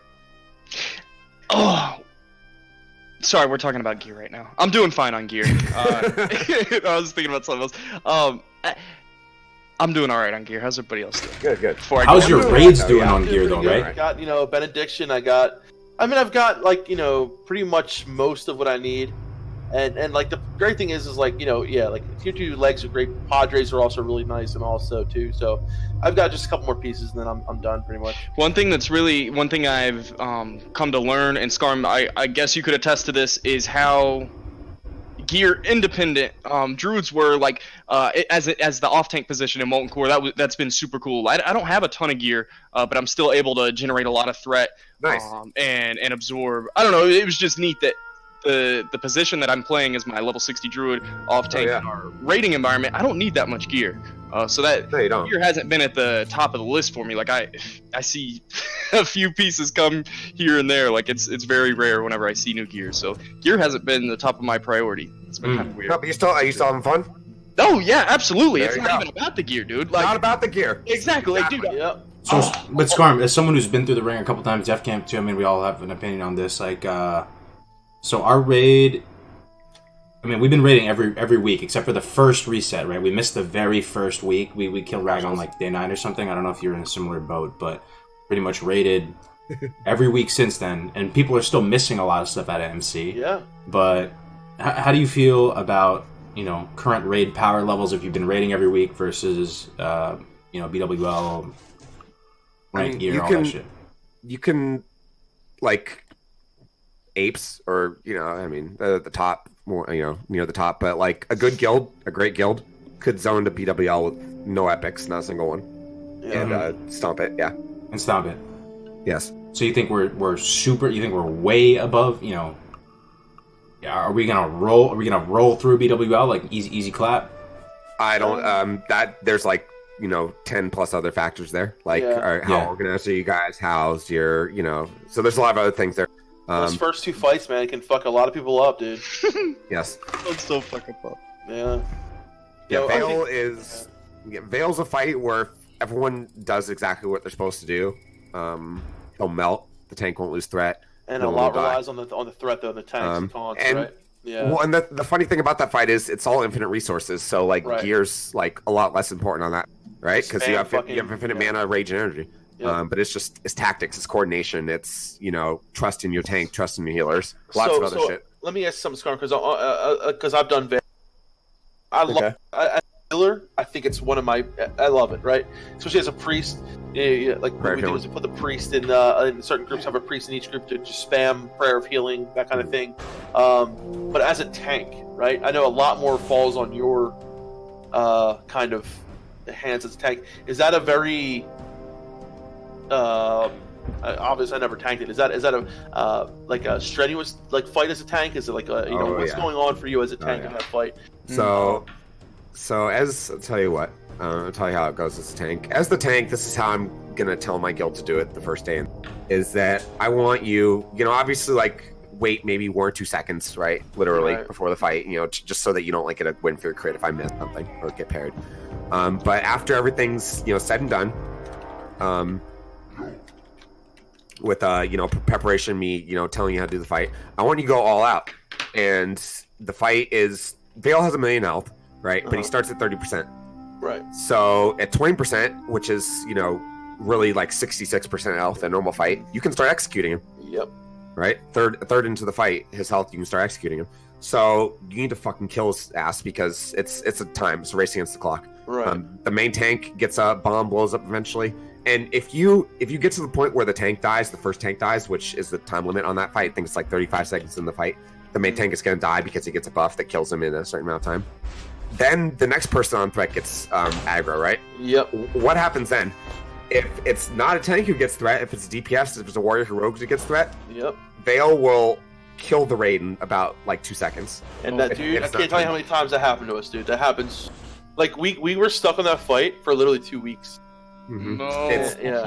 The tank has to live. The DPS, mainly in the melee, has to DPS without getting threat, which is also on the tank, but it's also on them too.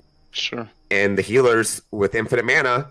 Oh yeah. Why aren't you using your max ranks? Like why the hell is anyone dying? For the most part. But also fire protection. The Uber's buff is right next door. Yep. First time in there, maybe flask. Certain people, especially the tank. Yeah. So there's. And again, I'm not mentioning gear one time. It's because, like, everything I'm saying right now works in Blizz if you do it to, a certain extent. Yeah. Like, you might have to be better players. You might have to use a little bit more consumables. That's all gear is. It's stats. That's the same as consumables.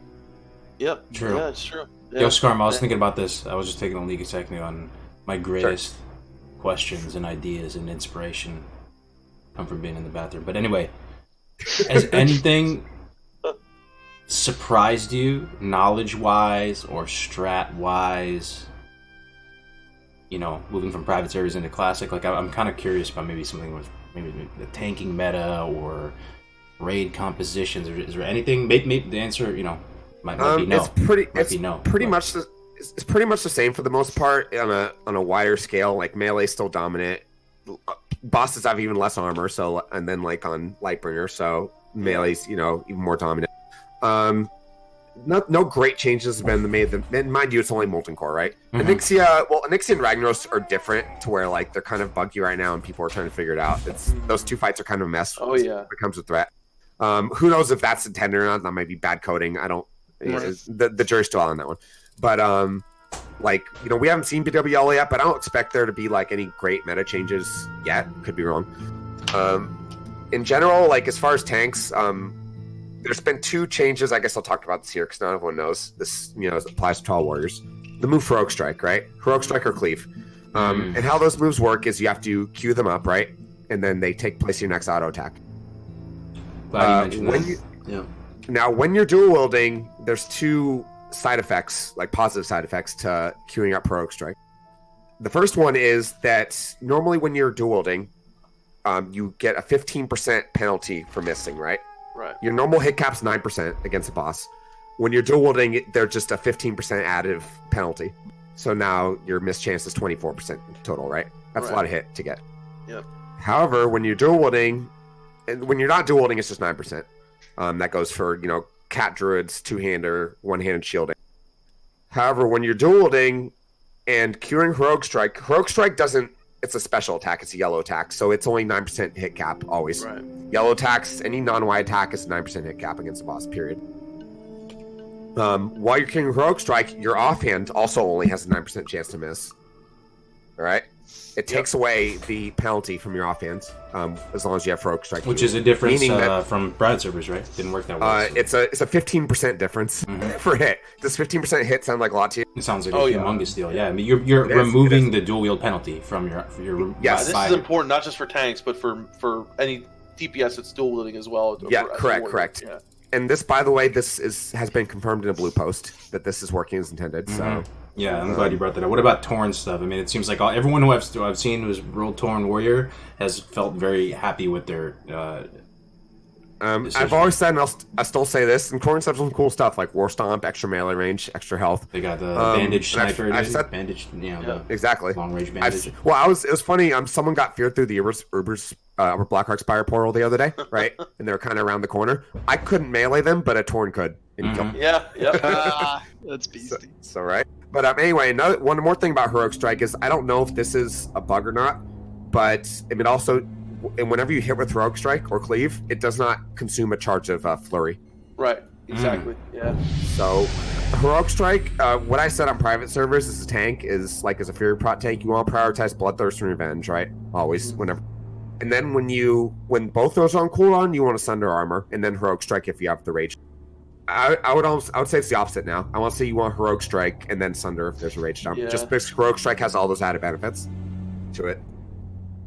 Yeah, I think playing a warrior right now must be, especially like being able to queue it up and then like unqueue it, like doing that must be. I mean, how do you do it? So you set it up in a keybind where you have it queued, and then you like. I mean, it sounds like there's a lot going on there. You know what I mean? I never played a warrior, right? So. Yeah, so like my when I'm in offensive stance, my Bloodthirst is on 2, my Sunder's on 1, my Bloodthirst is on 2, my Heroic Strike's on 3, my Revenge is on 4.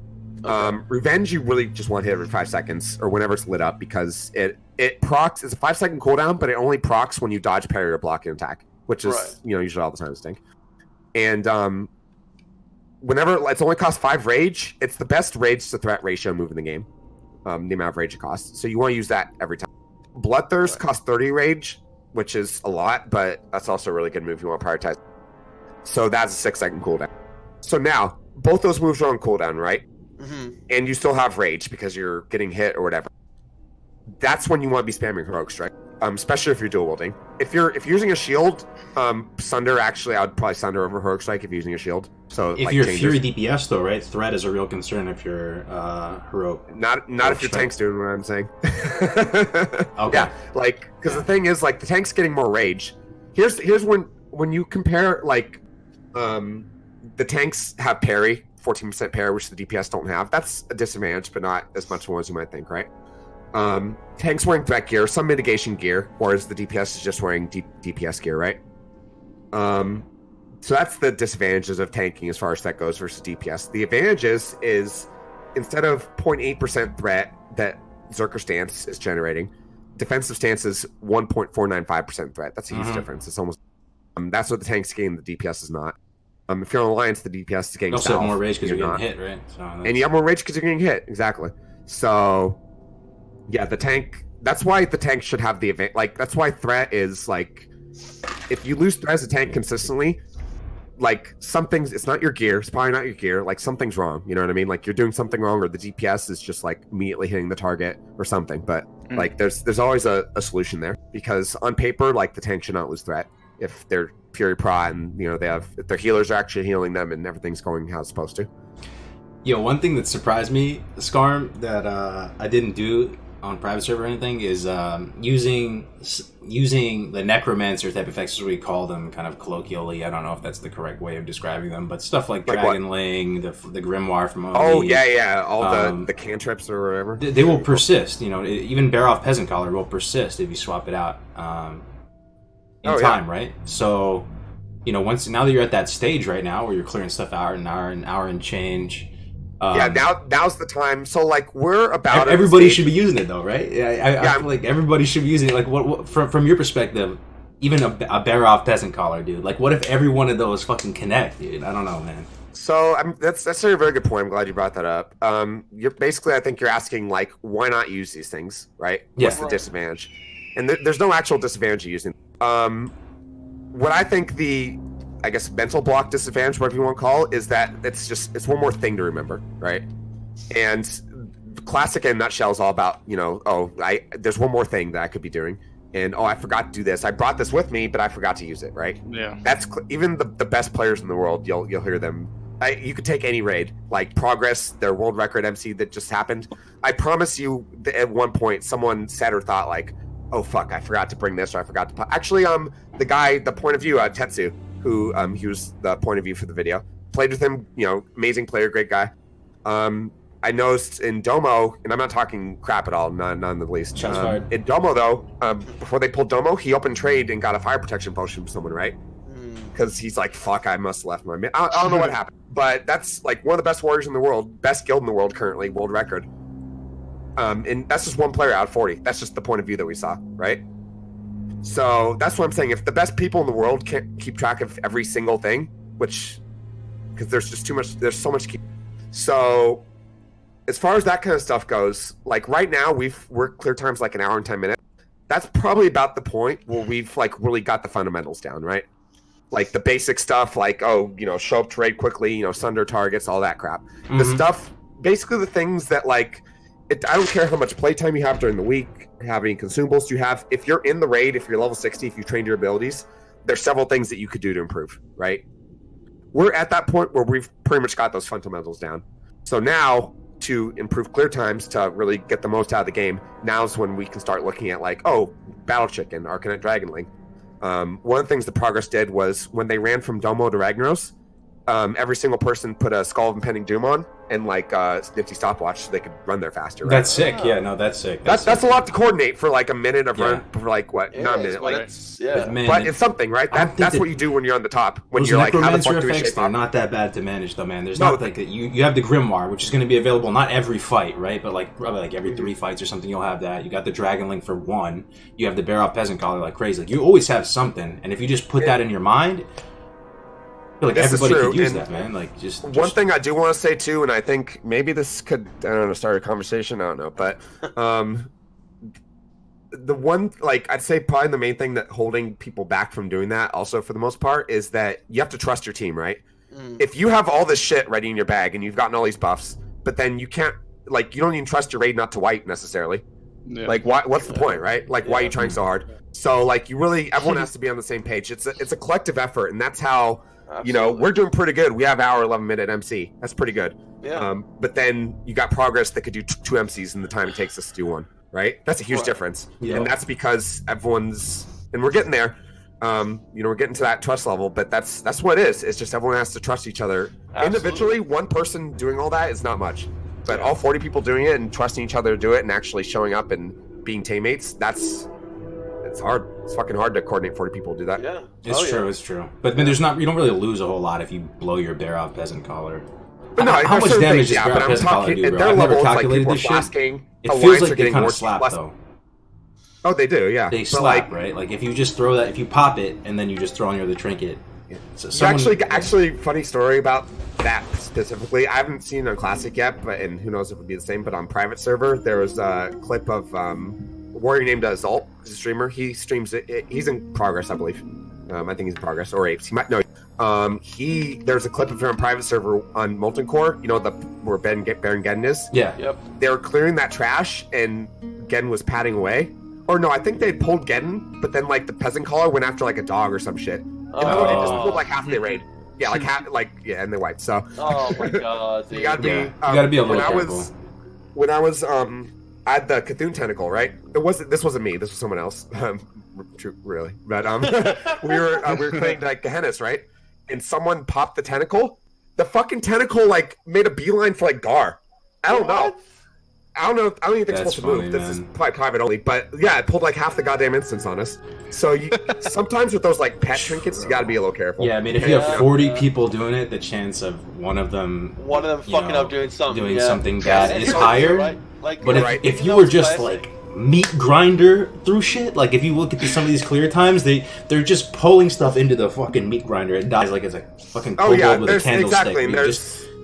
And then, like, in a guild like that, they'll get to a boss and they'll say, what we did in Salad Bakers is that the battle chicken is a 15-second cooldown, right? Yeah. Or 15 minutes. So, like, each boss, we would pick out 2 melee from each group to do it. So that by the time the third melee did theirs, the first one would be back up. So, and then we had that on a spreadsheet beforehand. So, like, I knew, for example, like, Patchwork, Noth, and Gothic, I think, was when I popped my chicken. And I knew that because I looked at the spreadsheet and I studied it for 30 seconds. And so, like, on those fights, I would just put it on as soon as you drop combat from the pull before the fight. You pop before the pull, you put on your other trinket, and you just do it. And but that's one of those things where, like, if you don't have everybody actually, putting that effort, then it kind of falls apart. I mean, I was watching the poll like that they did on their whatever 30-something minute pool it was for raid MC that it was for Onslaught. Onslaught and okay. Speed pots and all the healers, major amount of pots between pools and on trash, yeah, don't drink, pop a mana pot. Yeah, don't drink, major amount of pot, all this, the amount of money that goes into that, I could just imagine. But GFPs on trash, dude. GFPs on trash, yeah. Believe it or not, that might be less money than it takes an average guild popping consumables that wipes or just takes forever. Hey, actually, big true, dude. Big true. How many shadow power elixirs do you pop throughout it? That's one get to Varthas, for example, 30-minute duration. That's their entire run. Right. Yeah, you can make that gold back easy. You pop one of everything, and then you're good. That's a big true. That's a big true, man. Yeah, especially because you're only using if you're doing. No one's dying. And no one's dying, you're going fast. Yeah, that's you can also kind of chill like after you get your buffs. That's 2 hours. Like, I don't have to like log out immediately. Yeah, right. Like I can kind of take my time. So that's it's the byproduct of everybody being on the same page like that. That's what it is. Another thing I want to bring up too. You were talking about consumables. We're talking about raiding. I don't know if this is the same on your server, Skarm, but the cost of everything is so retardedly high, dude. Like the economy, everything's getting so expensive. Help me out in the chat here if this is a similar experience you're having, or if it's not the way on your server, but everything is so expensive. For the first time since the game started, I'm having a little bit of trouble here, man, trying to keep up with the I'm broke as fuck, with the consumes, the needed consumes. I'm not. Yesterday was the first raid I didn't flask, man, and I felt scummy, but I got toe up with it, so it kind of made up for it a little bit. But I didn't flash yesterday because this shit's like 200 gold. Like I don't know. Flasks are a little nuts right now. The black lows are a little. Black lows are the one thing where it's like those are pretty ridiculous right now. If you don't want to flask every raid, that's fine right now. Yeah. But everything else is a little more expensive. But like I just got ready for the raid today, right? I got my stuff. I already had a couple loses, so I had my flask ready, and I've been. I took up herbalism. My warriors are herb engineering right now, herbalism engineering, and I've just been world PvPing, picking flowers, and that's how I came up with my consumables. And so it's pretty much like I didn't really spend any gold preparing for the raid today. I just stuff I farmed, or I do play a lot, so there's that. But it's nice as a healer. Like you know, I have Healers don't need as much mana pots. Yeah, Like, I have mana pots. You know, demonic runes, and you know, I'll have my food, right? My MP5 food and shit like that. Or Dark That's runes it. like 10 gold yesterday. I'm like, what world am I living in right Yeah, we now? just Dude? farm I can't demonic even runes, afford like, you know, dark Lunar might runes. Farm. well, you said dark runes are 10 gold. How do you make gold run Skullomance? You get dark. Right, right. I was just about to ask you, dude, Skarm. There's no one listening right now. Your secret's safe with us. How are you making gold right now, man, bro? Are we live still? Your secret's safe. No, we're not live. No. No, dude. There's no one Okay. watching, dude.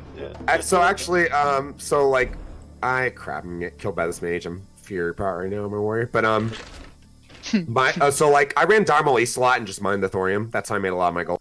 Okay. And but what I have and this doesn't apply to everyone, obviously, but I bought at 4 accounts, right? And I had 2 accounts when the game released, but then like a couple weeks ago I decided to buy 2 more, and it's paying for itself because I'm streaming. Yeah. But I was on my warrior, level 60 warrior. Got 3 alts to level 8. Okay. Just doesn't take long. And then put him in Raid Chasm. Yep. 1 each account, right? And then my warrior. And then I invite a 5th person like a Gilby, just to fill up the group. So you actually get more experience when it's a full group. Did that to 14, did SFK. Did that to 21, did SM. Did that to 35, did ZF. Now the priest and the mage are 44. So from 21 to 44, just SM and ZF. Took a while. That's 23 levels, right? But in that amount of time, I'm just from looting and vendoring. The loot from the trash bombs, I made about 800 gold. I did the exact same thing, Skarm. I didn't make that much gold somehow, but I did the exact was same like- thing. I'll be right back. Like I gotta go back. SM was like 20 gold an hour. ZF was like 30. I was on a warrior, by the way. Even And, RFC, bro, is like and- 20 gold an hour, bro, if you loot everything in vendor. It's somehow, or like 50. I think it's Exactly. yeah, it's like 20, Or right? like yeah. Or like I got like I didn't get one of the good weapons out of SFK, but I got some BRE blues, right? So you get those, and that will you can sell those. And I'm not even including those in the calculation. Thing is, though, man, I'm kind of. It was in a similar boat, Skarm. I thought it was like kind of the keys to the Lambo when you get 2 multiple accounts, and I pretty much only multi-box with a mage following me around all the time. It kind of fucked me up, though, man. I can't appreciate the game in the same way, because where does it end? Like, what I asked before on the last stream is, like, where is that line in the sand? Like, when you solo MC with 40 people, like... Well, I mean, Where- right. I'm stopping at 4 accounts. The reason I picked 4 mainly is so I could summon myself, right? Yeah, but see, even at that point, though, that's... I was know, doing on private where you can make accounts for free, and then people that quit the game just give you their accounts. I had a ton of 60s and summons access, and I was raiding Nax for like a year, not needing gear, loving every minute of it. I don't know. So it's different strokes for different folks, I guess. But Final form is when it's like the game becomes StarCraft and it's like an RTS and you're controlling an army of 60s. All and that's out. the thing. It's just like I'm not always gonna. I'm like right now. Normally like I'll play just 1 account by myself just because that's the multi-boxing is mainly just to make things more convenient for my main. I guess you could say my warrior. Yeah. You multi-box sometimes, but then like because mail's an hour, right? What if you just run up to your main and trade him whatever he needs, right? What if you could summon yourself somewhere and just get ready for a raid? So you don't always have to use it, and I mean, I guess that's self-discipline right there. But it's nice to have it. That's how I feel you though. I mean, that's one thing I wouldn't change though if I had to do it all over again for whatever it's worth. Quickly, rapidly leveling a mage alt after leveling your main, especially your warlock, was incredible play. And if like fresh classic, my first character probably gonna be just speed level and then level like my warrior and my druid. Yeah. By doing. Yep. No. Yeah, it's smart, man. Yeah. But again, then you cross that line in the sand where it's just that you feel weird about shit, dude. Like, when sometimes I'm sitting here, I have 3 accounts. I have account here, account here, account here. I have foot pedals. I'm fucking playing with some weird janky fucking program that play multiple characters at the same time, and I'm like, yo, what am I doing right now? Like, what happened to just playing in the Turn it into Barrens, interesting content. Turn it into interesting content. Like, because I mean, you can own with that kind of setup, right? Just get good at doing it, and yeah. It's like, when does technology go too far? Sometimes I tap myself to 1% health, duel myself, polymorph myself, heal 6k health in like 8 seconds because I'm a fucking SL Warlock. And I'm like, why am I doing this? Is this allowed? Should be allowed? You're a gamer, bro. I don't know, man. I think they should ban multi-boxing, but they won't. It's money, yeah, money in their pocket. Yeah. I mean, that private server did ban multi-bloxing because you could just make accounts for free. But that's, I guess, the trade-off. You know, you're paying more money. Not everyone's willing to do it. You know, on a mass scale, if everyone was doing it, I think it'd be a problem. But I don't, just because of the paywall, I don't think it's ever going to be a mass scale thing. True. And I think the few people will do it, like, I think it's fine, honestly. So you're doing DM East jump runs and just mining the thorium? Yeah, and then looting the herbs and then vendoring the stuff. And I was doing it with, that was my phone. What I was doing before is, what do you call it? I was doing me and my druid. I was healing myself and my druid and doing it my warrior, right? And then I couldn't quite two-man it because of my gear. So I had a third person, like a DPI, like a warrior rogue. I would sell a satyr's bow for like 10 gold. A cheap price, just like really the idea was them help me kill that stuff, right? And then and then the agreement was like I, do everything else. I mine and everything. So, but my shaman's level 54. Warrior shaman DMS is easy because like you have wind fear and ground tome and all kinds of other things. So once my shaman's 60, which I'm mining on my shaman now, I'm just gonna solo it. Wait, shaman? Oh, you mean warrior shaman? I'm sorry, I thought warrior you said shaman, yeah. Solo DMS. I was like, what? Yeah, right. Yeah, no, not quite. But and then by myself, not having to split the gold with anyone, DM East is about 100 gold an hour. Wow. Yeah. Yeah, I've just been doing lasher farms with herbalism. I still make 50 gold an hour about. Yeah, especially if you convert this yeah. stuff into potions. That's where you actually see. Yeah, that's what I doing a lot of the Gromslets. I'll make like I'll have rage pots with. Oh yeah, that's awesome. That is awesome. Then, I just make a ton of dream foil, man. And honestly, I can get away with a few if you know where to go. So I don't just do the lashes. I actually go in a little bit and I kill a bunch of the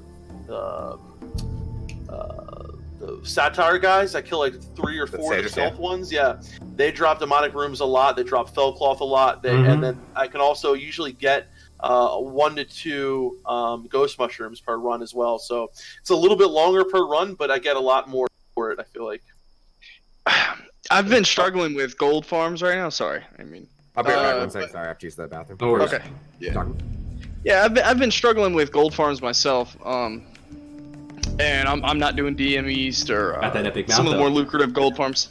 I got the epic mount because somebody gave me a lot. Dude, I literally paid the 1,000 gold loan off yesterday to Dustbone. I kid you not. So it's been slow, man, making gold. But I don't know. I don't want to do DM East, bro, and farm gold. Like, obviously, there's consequences to that, right? I don't have sappers on farm. I don't have all these things. I don't ever have flasks. I can't ever pot. I don't walk around with faps and lips. So yeah, I'm paying for it, right? I'm not paying for the. I'm not putting in the time to be able to have the luxury of having all those items, right? So that's big, but I'm fine with that. If for some reason, maybe because Battlegrounds haven't come out and I don't need all these consumables, I've been all right. It's not how I necessarily want to experience the game. I don't like farming gold in general, but I just want to bring to light the one time, oh man, I had the most fun making gold, and I don't know how I got people to buy into this, but guys, you can be extremely creative with making gold. I can't tell you, mages are making 100 gold per hour sitting in Kargath selling portals right now. I kid you not, especially with world PvP out, dude, and everybody's Hearthstones in Kargath. Mages, those first 5 days we're making 1 to 150 gold per hour. I shit you not, dude. One mage from our guild was out there in Ajara by the fucking Baron Aquamentos guy selling portals. No! He was charging like 5 gold a portal or something, and people were like, fine, dude. Yeah, so I just want to. One of my favorite gold farms was early on. I got a couple pieces of loot in MC.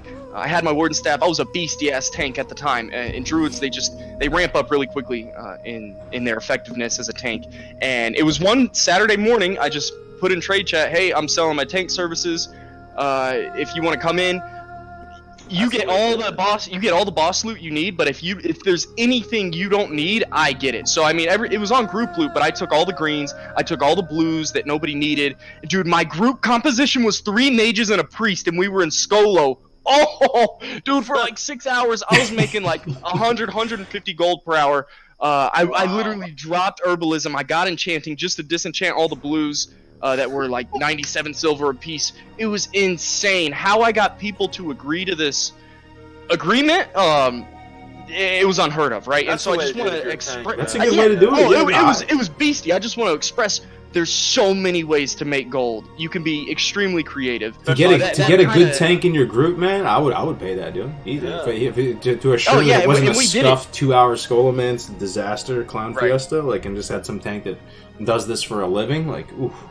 Right. Oh, we did it for 8 hours straight that Saturday, and it was, and dude, I had the best composition pre-made for the priest. So it was the god comp. But has anyone else had like creative ways to make gold like that? I don't know. That's Selling that was a my highlight power for me. infusion. That's one way. Yeah. Shut up. Selling power infusion, I buy power infusion. You mean Parson fusion, right? There you go. There you go. Parson fusion? Oh, Parson fusion, right? Yeah, there Parson you go. fusion. 25 gold, just slip it under the napkin, dude, and just go, There you go. just toss him the old salute, man. And you just get that Parson fusion whenever you want, dude. Why That's do you the think I strat. want power infusion? Now once we Spencer? get Toep, you know, I just wink over at my man Jay Reams, and I'm like, you know what to do, man. You know what to do. I mean, hey, dude, that's legit. Someone's got to get it. Yeah. Yeah, Cargos, how's it feeling right now, dude? Because I'm not playing nearly as much as I was the first month or two.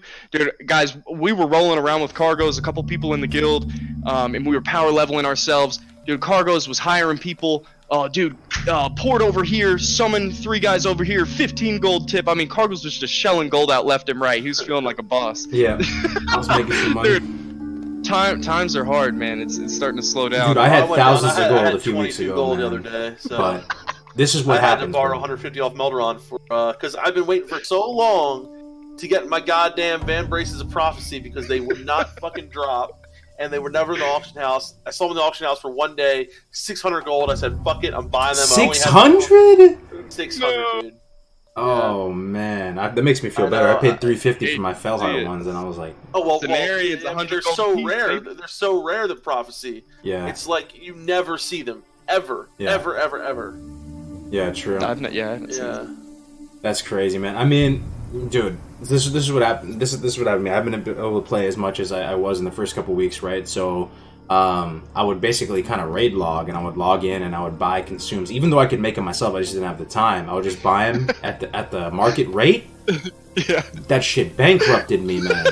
It's so expensive. Flask was like 175 gold. You do that for a couple weeks in a row, man. Like, I don't care if you have a Yeah. couple K GG. saved up. Like, you will go broke. So I mean, I'm not totally broke. I still got it. You know, I probably have like 700 gold now or something across all the characters. Dude, I got like 50 gold. It's sad. I'm back up to 64 right now. So, but I owe Melderon 155. So, Damn, Yeah. dude, he's in the chat right now. Like, yeah. oh man, dude. I'll tell you what, it feels good to be debt free, man. I was in the hole for for a while. You gotta be dead. I was in the hole for like You can gamble for gold too. That's amazing advice. Yeah, you should totally do that. Just roll yeah, for it. yeah. Graysfordays knows all about that. Yeah, what about Def Camp saw me 2 times, and we do it in /say in Ogremar, and 2 different times Def Camp saw me gambling with this random dude, and we happened to be in voice chat. He's like, "Damn it, Grazy, you gambling again!" And then they left. We were in raid, and we were taking a bathroom break, and Wolfgar was like, "Hey, anybody want a death roll?" I'm like, "Hell yeah!" So Def Camp's gone, and he comes back, and I'm like, "Oh shit!" He's like, "Grazy, you gambling again?" That's I'm funny, telling you, bro. man. The reason I worry about, I know a guy who did mythic raiding with Kigo right back in Legion, who was addicted to gambling gold. I lie to you not. Oh, I believe it. He was borrowing money from everyone. Oh, I swear I'll pay you back. I swear. Gambled all his freaking gold away, and then he was up one time like so much. He had so much gold, and within like a couple days, gone. It was all gone? Damn, All dude. gone, dude. All fucking gone. Yo, should I Dude. tell people about the wool cloth, though? Oh, Oh, no, that's embarrassing, dude. R.I.P. Do it, man. You already brought it up. There was someone in the guild that claimed... There was someone in the guild that claimed he was a, you know, Wolf on Wall Street of the auction house, gold capped on like 50 accounts. Motherfucker, Yeah. like, had infinite gold on retail, dude. He was a boss, dude. Like, he was like, yeah, dude, I have like 6 years of classic game time paid off. It's all good. Like, that's what I like to do. Like, I use this awesome add-on called Auction Master.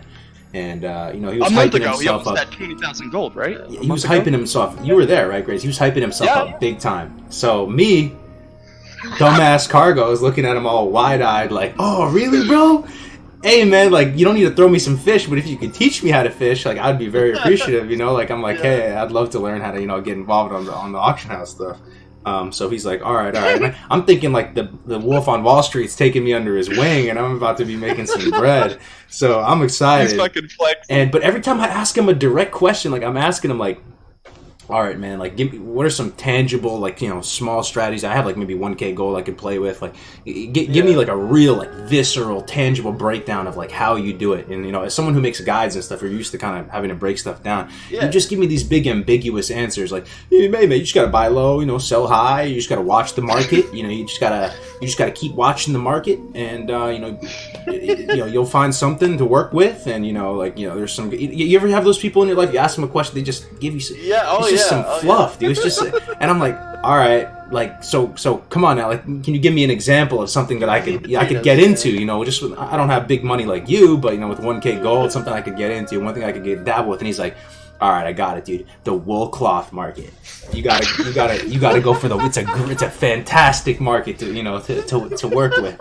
So I'm like, oh, okay, wool, all right, man. Like, why is it so good? And he's like, you know, it's just, you know, there's always a demand for wool, and just hyping it up. And I'm like, all right, I'll give it a shot. I download that. The add-on was actually pretty good, Auction Master. But I attempted for a solid couple days under this dude's guidance to buy all the wool on Skarm. I had fucking like 10 alts with full bank slots of wool, and I was like, oh shit, man. Like, you reach a certain point where you invest a certain amount and you're like, okay, I've committed, man. I have to follow through with this. Like, I can't just half-ass it. Like, so for a few days, I bought all the wool under a certain benchmark, and I started selling it at a high amount, right? And I sold a couple here and there, and they were selling at a high amount. But here's the thing, like, you will never be able to keep up with the new wool coming onto the market. So I'm sitting there just bankrupting myself, like, oh no, there's another 300 wool up? Fuck, like, just buying all the wool, dude.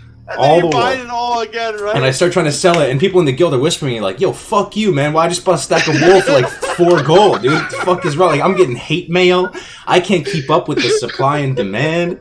And to this day, I have a couple of guys that are just inundated with wool, their entire inventory.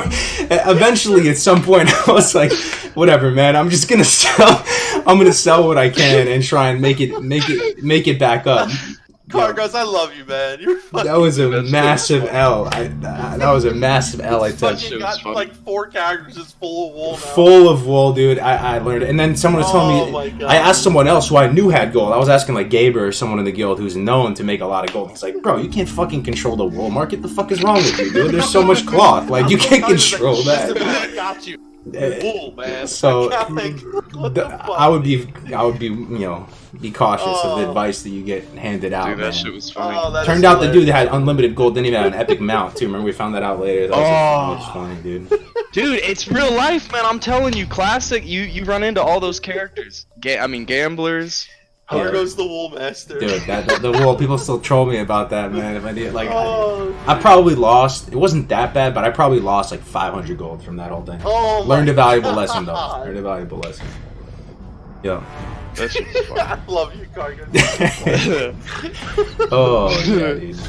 If you're gonna try and control a market, do something that you like know really well, and don't only control, like, if you're gonna control sappers, for example, don't just control sappers, control solid stone. Because solid stone, you need solid stone to make sappers at like a crazy ratio. You gotta control the stuff that makes what you're trying to control as well.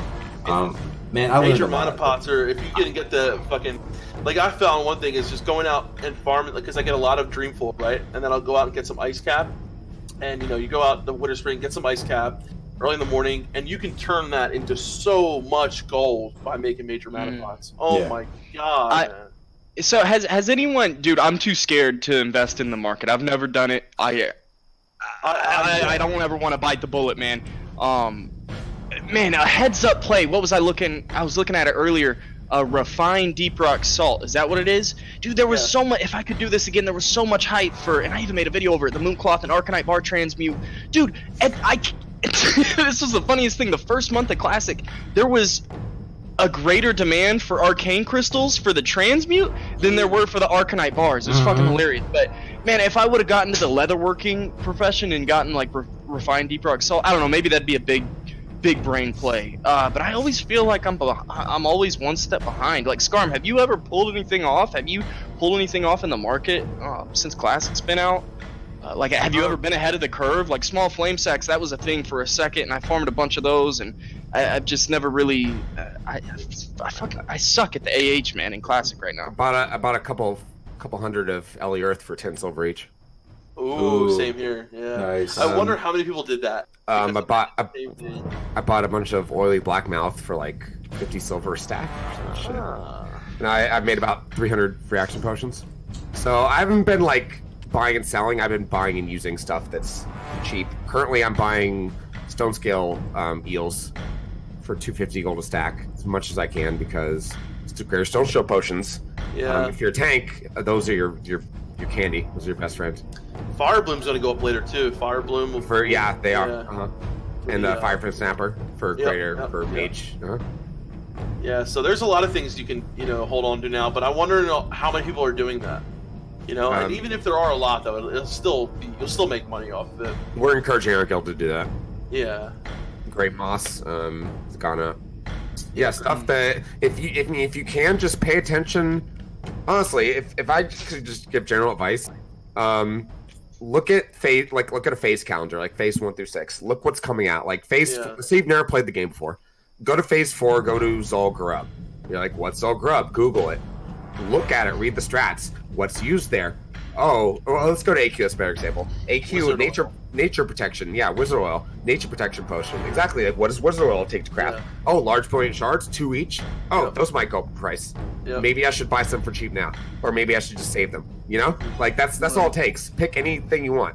There's so many examples. There's endless amount of examples almost that you could use. Wizard oil is mine that I'm banking on, man. I'm the one that I'm not gonna say anything. It's weird, man, because I always see Cargo's freaking farming, and I always see everyone else is always farming gold. Dude, the best way for me to make gold right now is running Strat Live. It sounds whack, but dude, all of a sudden I run Skolo, dude. Skolo too, man. Yeah, I run a couple dungeons for 2 or 3 hours. All of a sudden I got 150 gold. I'm like, oh shit, how'd that happen? Yeah, like you just get gold by playing the game, also. Right. Like, by doing something you enjoy playing the game, you get gold. Quests sometimes too, How do you lose gold playing the game, though? I have some opinions. Fucking burn through your consumables like too fast for no reason. Like I don't know. I burn through. See, I've made a lot of mistakes, man. I've made like that on day 1 of PvP. I don't even want to. I'm kind of scared to even look at my bank. What are you making? Like 10 silver if you fucking get the body in a battleground. I was blowing sappers on like 3-man groups and stuff, dude. I was just like ripping it, dude. Every consume, like I just, oh man. Because you're not making any money when you're getting honored, right? You're not making shit. Yeah. You're just spending money off of, and these things are expensive, right? Lips, major mana pots, major health pots, fucking faps. It's just free action potions, and it's just like. Sapper charges and grenades and all these things, and shit really adds up. Yeah, it really adds up, dude. Yeah, the sappers are just disgusting too. Oh man. Yeah. One thing that makes me laugh, Cargos, and me and Def Camp, we kind of view rating the same way, but we don't look at parses. I know there's 2 different sides. Some people are very competitive with parses, and that's fun to them. I save so much gold by not flasking, by not I don't do my full consumable list. We're still clearing content. Obviously, that we could go down a rabbit trail, but I save so much gold not pulling out all the consumables, at least for the content that we're at right now. And I think it's whack too. Like all the speed clears right now, they don't matter, right? Like speed clears are going to be a big deal at the after Nax whenever everybody's maxed out. That's whenever everybody's going to be blowing their load, right? Or maybe there's room to flex right now. But yeah, I mean, they matter for whatever it's worth, like that's the content out right now, and you're clearing it the best, right? Sure. Like, you get the most clout for it and stuff like that. What Skarm said before earlier, though, sometimes you invest in consumables to clear stuff way faster might actually make you Right. more money because you can get back to farming gold or doing whatever you Yeah. got to do, right?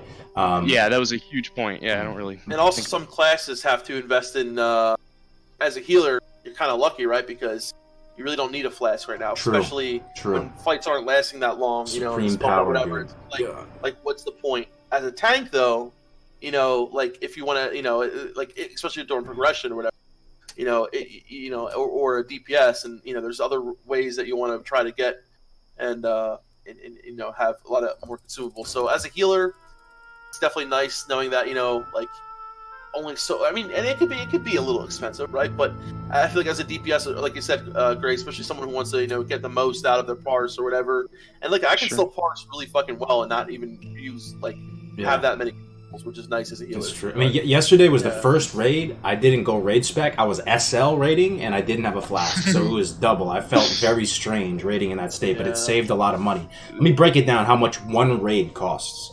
So you have the 100 golden respec costs, because you got to go 50 there, 50 back, right? That's 100. Keep up, the chat will keep up with how much it costs. You got a flask of supreme power. Market value is about 175 gold right now. So you're at 275, right? Then you got to buy sapper charges. Let's say you get 12 sappers that you might need in a night. So that's 12 times, let's say, 3 gold each. That's another 36 gold right there. So someone added all up, man.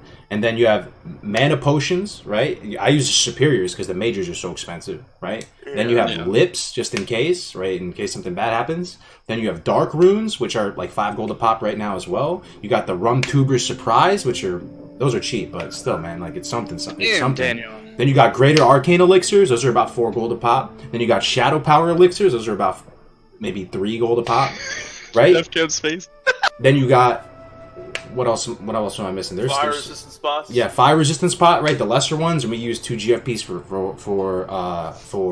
rag. Then you got band-aids, right? That's expensive, man. That's like maybe what, 400 gold or something every you know. And if you're not actively farming and you're raid logging, I that's just where I am farm right off now. shit, That's man. why Like I rarely buy shit in the auction house that I need. Like if I don't have the profession, I'll get the mats, farm the mats, and ask somebody who has a profession to make it for me. You know. yeah. But, Yeah. So sometimes, like, you know, yesterday it felt a little dirty doing it, but we're still okay on the meters, right? And you saved 200, 200 gold. Well, here's the thing. Like, I don't think anyone should show up into a raid in PvP spec. In I don't PvP think spec? that's fair. Yeah.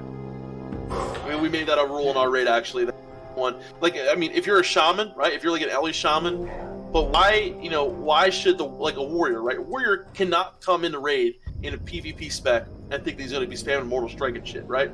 True. So if a warrior can't, You're do messing that, with why debuff should- slots at that point, though. That's like another. Exactly, that's what I'm another- saying. But like, so then why should a warlock come in and not be S? I mean, Well, here's my thing on it, though. Here's my thing on it. I'm curious about Skarm's opinion on this. I think you said a benchmark based on parses, dude. Good in PvP and in PvE, right? So, and like our argument was, now you're gonna have all these people who want to come in a PvP spec just because you came PvP spec, right? Oh, why is it fair that he can do it? Well, at least if you're SM ruined, you can still PvP, you can still PvE. But if you go like SL, man, I don't know. That's kind of just look. I still had some 90 plus parses as SL yesterday, Def Camp. And here's the thing: I'm really curious about Skarm's take on this, because IMO, your raid, you set your serious level, whether you're casual, semi-hardcore, hardcore, whatever, and you set, if you were to set some sort of benchmark for, like, I'm going to parse at this certain level. Not to say parses are the end-all, be-all, best thing ever, right? But to parse at a 50 percentile or something, dude, you should be able to do that, man. If you're able to perform at the standard, right? You set a standard, you perform at the standard, you're doing your job, right? Here's the thing: we're a casual raid, right? By all definitions, but we still expect, like, we're a PvE oriented guild. You should come into raid PvE oriented. Like, we should not be especially like when we're going around, like, progressing and shit like that. I understand you're on farm now, but if you're having issues with other people in DPS, now you have other people showing up with, in a fully PvP spec, like it doesn't work for like a priest who wants to say, oh, I'm gonna go shadow, and I'm gonna heal the raid in shadow and then go rest. Like, no, that doesn't work. Like, you're gonna be a shit healer.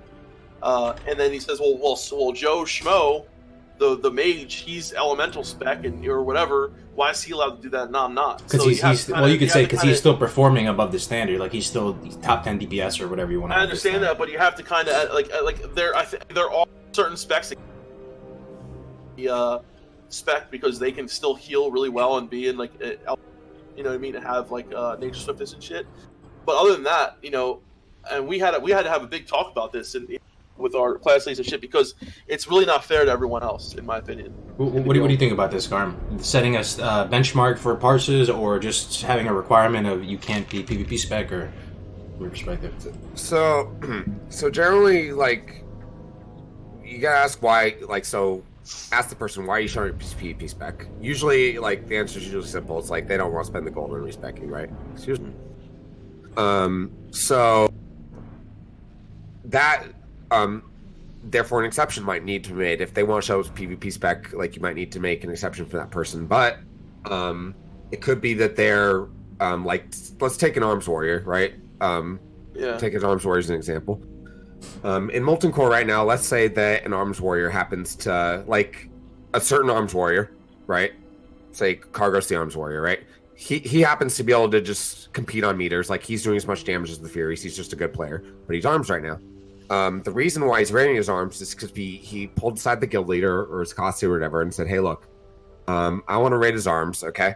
The reason for that is because I'm PvPing a lot. There's a lot of consumables, you know, just make a case for yourself. Be like, I'm spending money on this, and that, you know, PvP is expensive, right? I plan to rank to X amount of, you know, the higher the better as far as your argument's concerned. For, you know, because I want to help the guild PvP, I want to get the gear for raids, and so this is what I plan to do. And I still want to raid, I still want to show up, support the guild, you know, and pull my own weight, but I'm asking you, can I raid his arms? I can still put up the numbers, and if I don't, then, you know, we can, you know, talk about it. And the one debuff Mortal Strike, chances are your guild's maybe not utilizing all 16 debuffs anyway. A lot of the time, if you ever see like a number of deep wounds on the target, there's debuffs that could be put up, you know what I mean? Doesn't Mortal Strike have a higher priority than a lot of other... It does, but it's like, again, it's if you're only using like 10, 12 debuffs anyway, there's 16 total. Yeah. Mortal So we Strike's not still gonna are push having off some anything. problems with some of our debuffs too, so not on all fights, but sometimes, so... Like, if you're not using Annihilator, you're not using as many debuffs as you could. Yeah. Like, okay. So, yeah, but it's like, that, you know, debuffs are... Right now, especially, like, no one has Thunder Fury, that's 2 right there. There's no Ignite, there's no Fire Mages, so, like, there's actually, like, usually some debuffs to spare right now, is what I'm saying. So we have Shadow Priest, and we have a lot of meme specs too, though, so, yeah. Yeah, so, like, if people are in this, you know, it's the whole guild atmosphere, like, if everyone's okay with it, if your whole guild, like, loves this arms warrior, maybe he's just has a good personality, you know what I mean? I guess it has to do a lot with this. Yeah. Would you rather have a you're min-max spec right. perfect for raiding, but they're missing world buffs and they're not flasking? Or I would rather take an SO Warlock with a flask and a toe-up and all this that's still going 90 plus. Let me tell you something. We were farming Nax on Lightbringer, right? In my guild last attempt. There was this paladin in our guild named Dallas. Dallas was a ret paladin in Nax. He had Mind of Menethil. He had, like, Kiss of the Spider. He had all this gear where you look at this and you're like, what? Like, normally, if this was... Put it this way. If someone in my stream came to my stream and and I didn't know this person, they just linked me this random rat paladin, and he had all this gear, like, let's say, like, phase 6, right?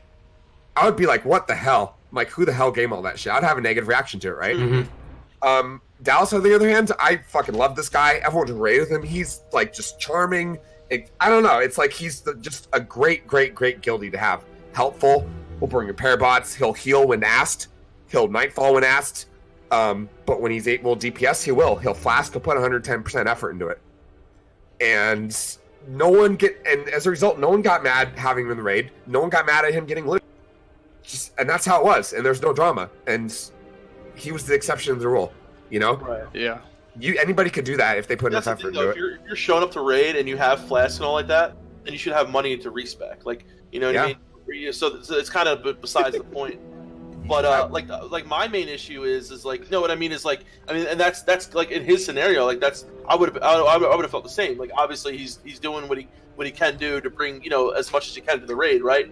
But if you're coming to raid and expecting, you know, to have no world buffs, to have no consumables, nothing like that, and be in PvP spec, and that to be okay. What if you're still top 5 DPS though? Like, what if there's a benchmark for somehow achieving it? But here's the thing, Kargos. Like, as a byproduct, all those things that he just said about, like, you're not consuming, you're not going to be top 5 DPS as a suboptimal spec. That's just as a byproduct, you're not going to be top. You can on DPS. some fights, you absolutely can. I mean, it depends what class you are, right? I mean, for me, Well, we're talking about the type of player who's like takes a very casual approach to raid. Yeah. Not gonna give a fuck. He's like, you think he's gonna bring Faps to Gehennas? No, he's gonna get stun locked. Exactly. I'm just speaking selfishly for my position. Like yesterday, I showed up as SL, right? I still was SLSB, Well, you're, so you're I still a good player, had Cargos. We're not I'm talking talking about like in the whole, right? Because what's happened, I think the other thing that happens too is like one person might see that and say, "Oh, this dude's doing it.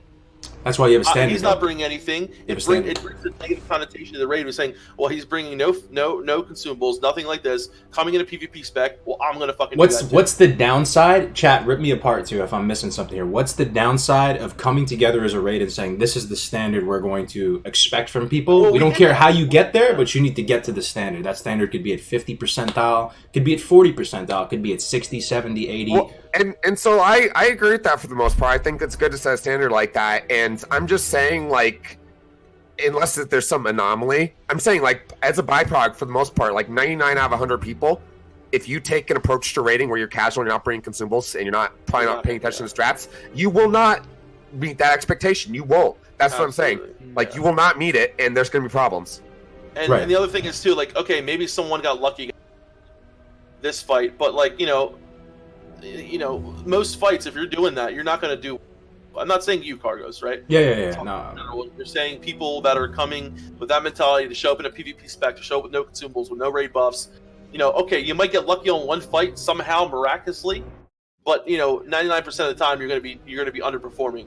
And look, you can't look at because I parse horribly on fucking Lucifron every week because I do nothing other but dispel, right? Mm-hmm. So. You can't look at that and say, oh well, this person's. So you can't just look at parses to see what their role in that specific fight is. Every other fight, of course, my parses are better because I'm not just sitting there fucking dispelling other than Baron or whatever. But so you have to take in consideration multiple things that are going on. But I think as a whole, allowing that nonchalant attitude to say, okay, well, I'm going to show up PvP spec, show up without buffs, this, that, and the other. Not only is it bad for that person, but it shows other people that, okay, well, they don't give a shit, so I'm just going to show up in PvP spec, and it brings this mindset to people. For sure, if you don't have a standard, 100%, I'm on the same page with you, DefCam. Because if you have no standard set and you do that, then people are going to copy. Then performance is going to suffer, right? But if you set a benchmark for performance and you go, this is performance based. We don't care how you get there. You can come with any spec you want. You can do whatever you want. You can show up with no world buffs. If you perform at the standard, you're not going to get kicked. If you are beneath the standard, now we have something we can blame and not get all personal and weird about it. We can go, hey man, we all agreed on this standard. You're not performing at the standard. Sorry, it's out of my hands. It is what it is, bro. Like, we're gonna have to sit you. One of our standards that we agreed upon was that people PvE oriented specs. And that was one thing about that, and I agree with that, but at the same time, so like if you say like we set a standard, but we don't care how you get there, but just get there. Right. One of the problems that I can think of immediately is you have to at least invite that person to one raid, right? To try, how else are you gonna know if they're gonna meet the standard? You can't just guess that they're not. Exactly. So you have to at least invite them to one raid. And in a lot of guilds, if your fellow guildies, you're in Molten Core, right? You're staring at the two Molten Giants you're waiting to pull. People are kind of checking each other out. Oh, new warrior. You inspect this guy. Oh, this guy's a two-hander. He's arms. I can see that because of details add-on. Yeah. He doesn't have any chance. He's not using consumables. Immediately you're gonna get a bad taste in your mouth, and that's probably gonna negatively impact the raid atmosphere. Like, people are gonna start talking shit, making comments. I've seen it happen all the time. So that's, in that case, though, he may be a little bit. There might not be the ability to finesse a higher. He may actually just be below the standard, though, right? But what if that same guy that you're looking at somehow miraculously, maybe he's using a combination of necromancer effects, perfect sapper charge, he's fucking just pre-popping, doing weird shit. There's always little weird things you can do, right? What if he was? But already he's going going above and beyond by bringing. Because the thing is, like, it's like it's like you start the basics. Like, the basic is like getting good gear, getting enchanted, getting like your elixirs. Then like your more advanced strategies, like sappering, sweeping strikes, having an actually good rotation. Like, it's like nobody. I've never met anybody who lacks the base but has like the what's at the top. Like, I've never met anyone who does these advanced tactics but lacks the basic knowledge. It doesn't make sense. Yeah. It's like not knowing how to do, long division, but you're a master at algebra or something like that. Yeah, so it just doesn't, that doesn't happen. Yeah. Yeah. The only reason I'm bringing this up is to bring it back into a practical sense. Is I know a lot of people who are interested in PvPing and maybe don't have a ton of time. It's very difficult to support, from a bankroll perspective, the respecs in addition to flasks and stuff like that, right? So if you can come as PvP spec, you still have that knowledge and the ability to finesse good parses and contribute the whole way through. You can compromise though, because there are specs that are good at both. There are, and look, and here's the thing. Look, if your goals, all right, if you just want to raid, right, and I've done 2 last Saturday, right? I did a molten core pug on my server, right? I looked at class balance. I barely looked at specs. I need this many healers, this 3 tanks, the rest DPS, this amount of classes, 2 hunters, warlocks for curses, and that just invited people. I didn't look at their gear. Shamans, I didn't really care what the spec shamans were. I just wanted their totems. Yeah. And we cleared it in 2 hours. Cleared it in 2 hours, right? Mm-hmm. There's guilds who clear MC in 3 to 4 hours, which is twice as long as that. Yeah. Going to guild like that, those are the kind of guilds where you can join as PvP spec. It's going to take longer. That's the trade-off, right? Exactly. That's the trade-off. It's going to take longer, but guess what? You can probably join, a rep pally can join that guild and get a 2-hander. Right. I think in those guilds in particular, though, Skarm, because in a lot of the guilds that you're running and some of our top raids, you guys all take a ton of pride in your play and you want to be the best. Especially in the more casual guilds, I think it's important to have some sort of objective standard, so that way it doesn't feel like you're calling people out and either embarrassing people or having those.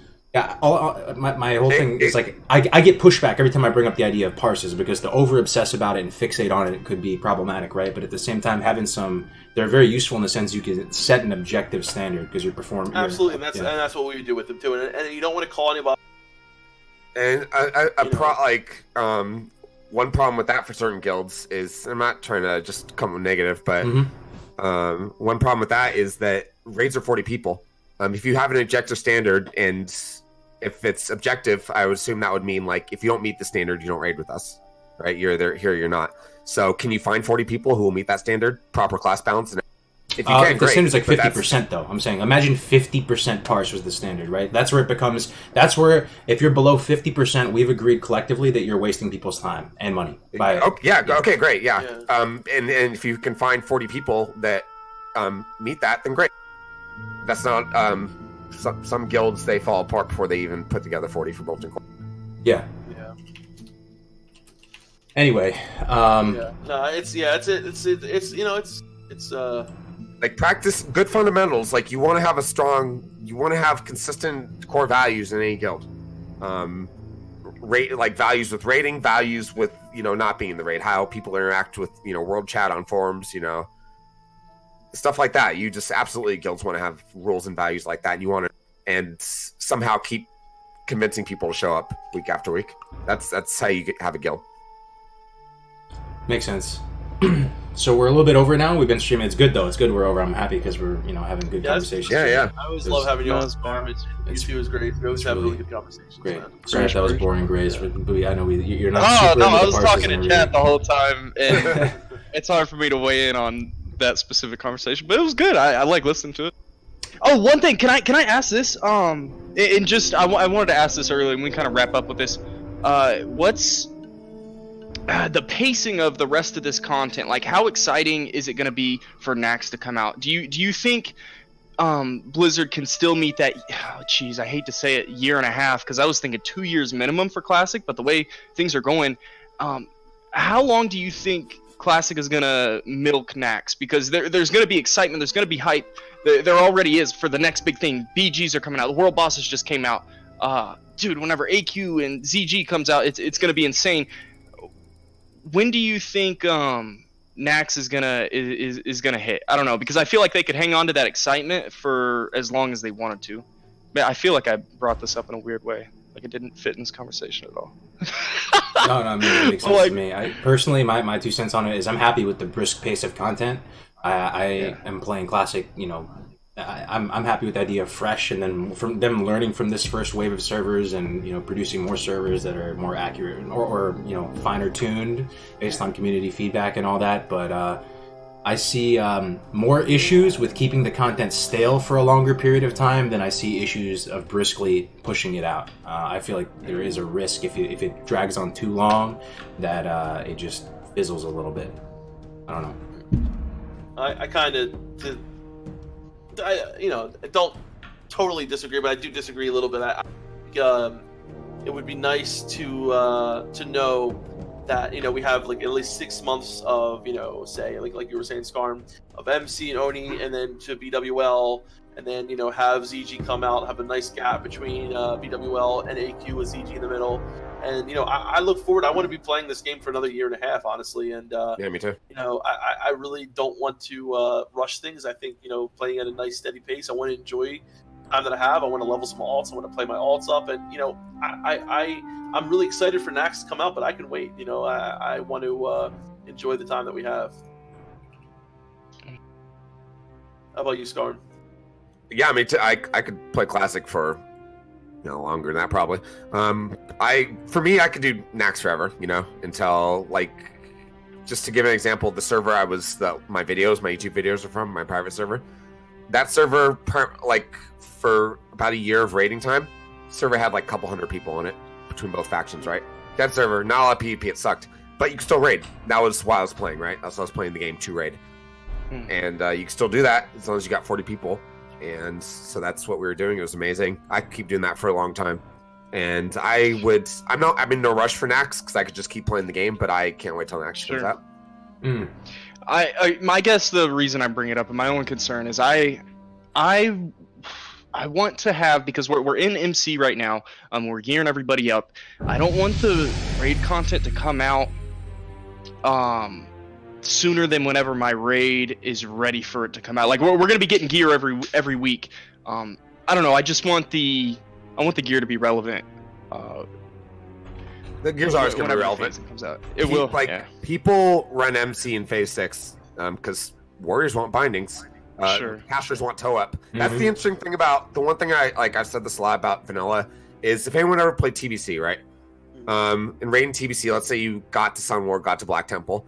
Once you cleared a raid tier, once you got to Hydro Black Temple, you didn't do SSC and TK. You didn't do Serpent Shrine and Tempest Keep, ever. You just didn't at all. So, Classic's not like that at all. Like Multicore, Blackwing Lair, Drake, the 4 trinkets. There's Drake Fang Talisman, Rejuve Gem, Nelthalian's Tier. You can fill a raid with those behind those 4 trinkets. Onslaught Girl off a rag. And Onslaught Girl, yeah. I don't by design or not. I don't know. From a PvP perspective too, man, there's plenty of stuff to choose from inside MC. Tier 1 gear is sick for PvP for a lot of classes. People want alts. What if you were on alt in Phase 6 and you want some Tier 1 on it? Exactly. And you're a good player, but hey. No shit. Y'all making me feel good. Leaving things off on a good note. This episode kind of was started because all this content is coming out pretty quickly, but I'm glad y'all. I love that about Classic. I'm optimistic. Yeah. Last closing thoughts, guys. What do you in the chat answer? Do you think it's I don't know what's the best way to structure this question?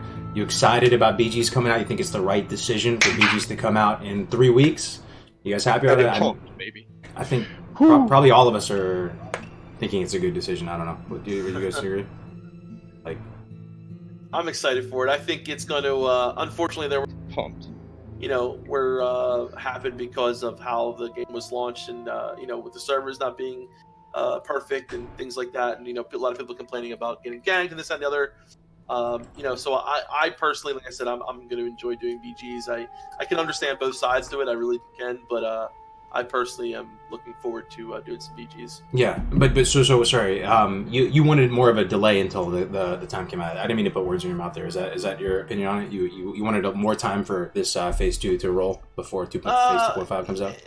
It's hard for me to say. I mean, in a perfect world, yeah, but then you have to look at how the game came out, right, and how everything happened, right? So in a perfect world, I would have loved to seen a longer Phase 2 with more world PvP, but I don't think what happened in the way that it happened kind of allotted for that. You understand what I'm saying? Mm-hmm. I don't think that we really had that option with with the classic that we have. It could have happened, yeah, but I think a lot of people are upset. So that's kind of my get of it, I guess. I'm really excited. I could say something crazy here, but it's kind of felt like Classic, and it's the way it's produced results on Twitch. You know, a lot of people have said, like, you know, maybe they're pushing content out because, you know, subscribers are falling, like viewership is going down, so we need to put the next new big thing out there. So I'm really excited about BGs. I don't care that you know, everything that's happened up to this point, yeah, it's happened kind of quick. Maybe I honestly think, and I won't say this for a fact, but I'm pretty sure if you go back to the vanilla timeline, it's faster than how content got released originally in vanilla. But I'm okay with it because I think once we hit this point, once BGs come out, I think there's going to be tons of things to do. Dude, you're always going to be able to fire up a stream and watch people do Battlegrounds. Battlegrounds. It's a good point, Grace. Everyone's taken care of to some capacity, right? The PvP, you're mentioning it, Skarm, the people that are whining about whatever, everyone's going to effectively sort of be shut up to an extent. You got world PvP, you got bosses, you got raiding, world bosses, raiding. I mean, you got something for everybody to do, right? And so hopefully this will give Blizzard a chance to slow things down a little bit, which honestly, I think the majority can agree they'd like things to be rolled out a little bit slower. So up to this point, I'm kind of skeptical. It's a little scary. Things, are out super quick, and it looks like, you know, Classic's going to be done in a year and a half, but I think things are looking up. I'm feeling good about it. Battlegrounds in 2-3 weeks. Thanksgiving next week. What do you think, Skarm? How you feeling? Yeah, as long as, like we said earlier, like I think BWL late February, which is 6 months after launch. I'm happy. I'm happy with everything they've done so far on a large scale, like for the most part. You know, not 100% of the decisions, but I'm happy with how things are going so far. I'm happy Battlegrounds are coming out. If BWL comes out about, you know, late February, I'll be happy with that. Nice. Sounds good. Well, thank you very much for all of your time today, guys. It's really, really appreciated. Skarm and Grays, man. I'm gonna put their links to their channel, and can you put your channel in the chat, Grays? Yeah. If you guys like GMA, you want to support GMA, you want to see more content, please make it worth the guests' time by subscribing to them and supporting them as well. So Skarm stuff is in both Twitch and YouTube, especially you guys on YouTube. I put his Twitch there, so if you guys watching on YouTube, that might be a nice little thing you didn't know about on another platform. So I'm streaming in about 4 hours, guys. 4 hours from right now. And both these guys have amazing content. You're gonna want. Absolutely. We're raiding tonight. I'm raiding Fury Prot, main tanking, dual tank, Molten Core. Oh, nice. Yep. I'm getting world buffs as we speak. It's going to be flasking, all that. It's going to be great. Nice. Do you want to host now, Skarm, if you're going to stream, or no? No, I have to leave the house for like a couple hours right now, but then I'll be back and then I'll be streaming. So, yeah. Okay, gotcha. Thank you. We're going to host someone smaller right now, Mausen. Any final thoughts, guys? Everyone good? I just had a great time, and I want you guys go ahead and check out Skarm and Grays, and you guys know, Melron and I have our channel, so just keep on and grinding. That's it, baby. Absolutely. Thanks for your time today, guys. We'll see you next week on GMA 35. Have a great one. Peace.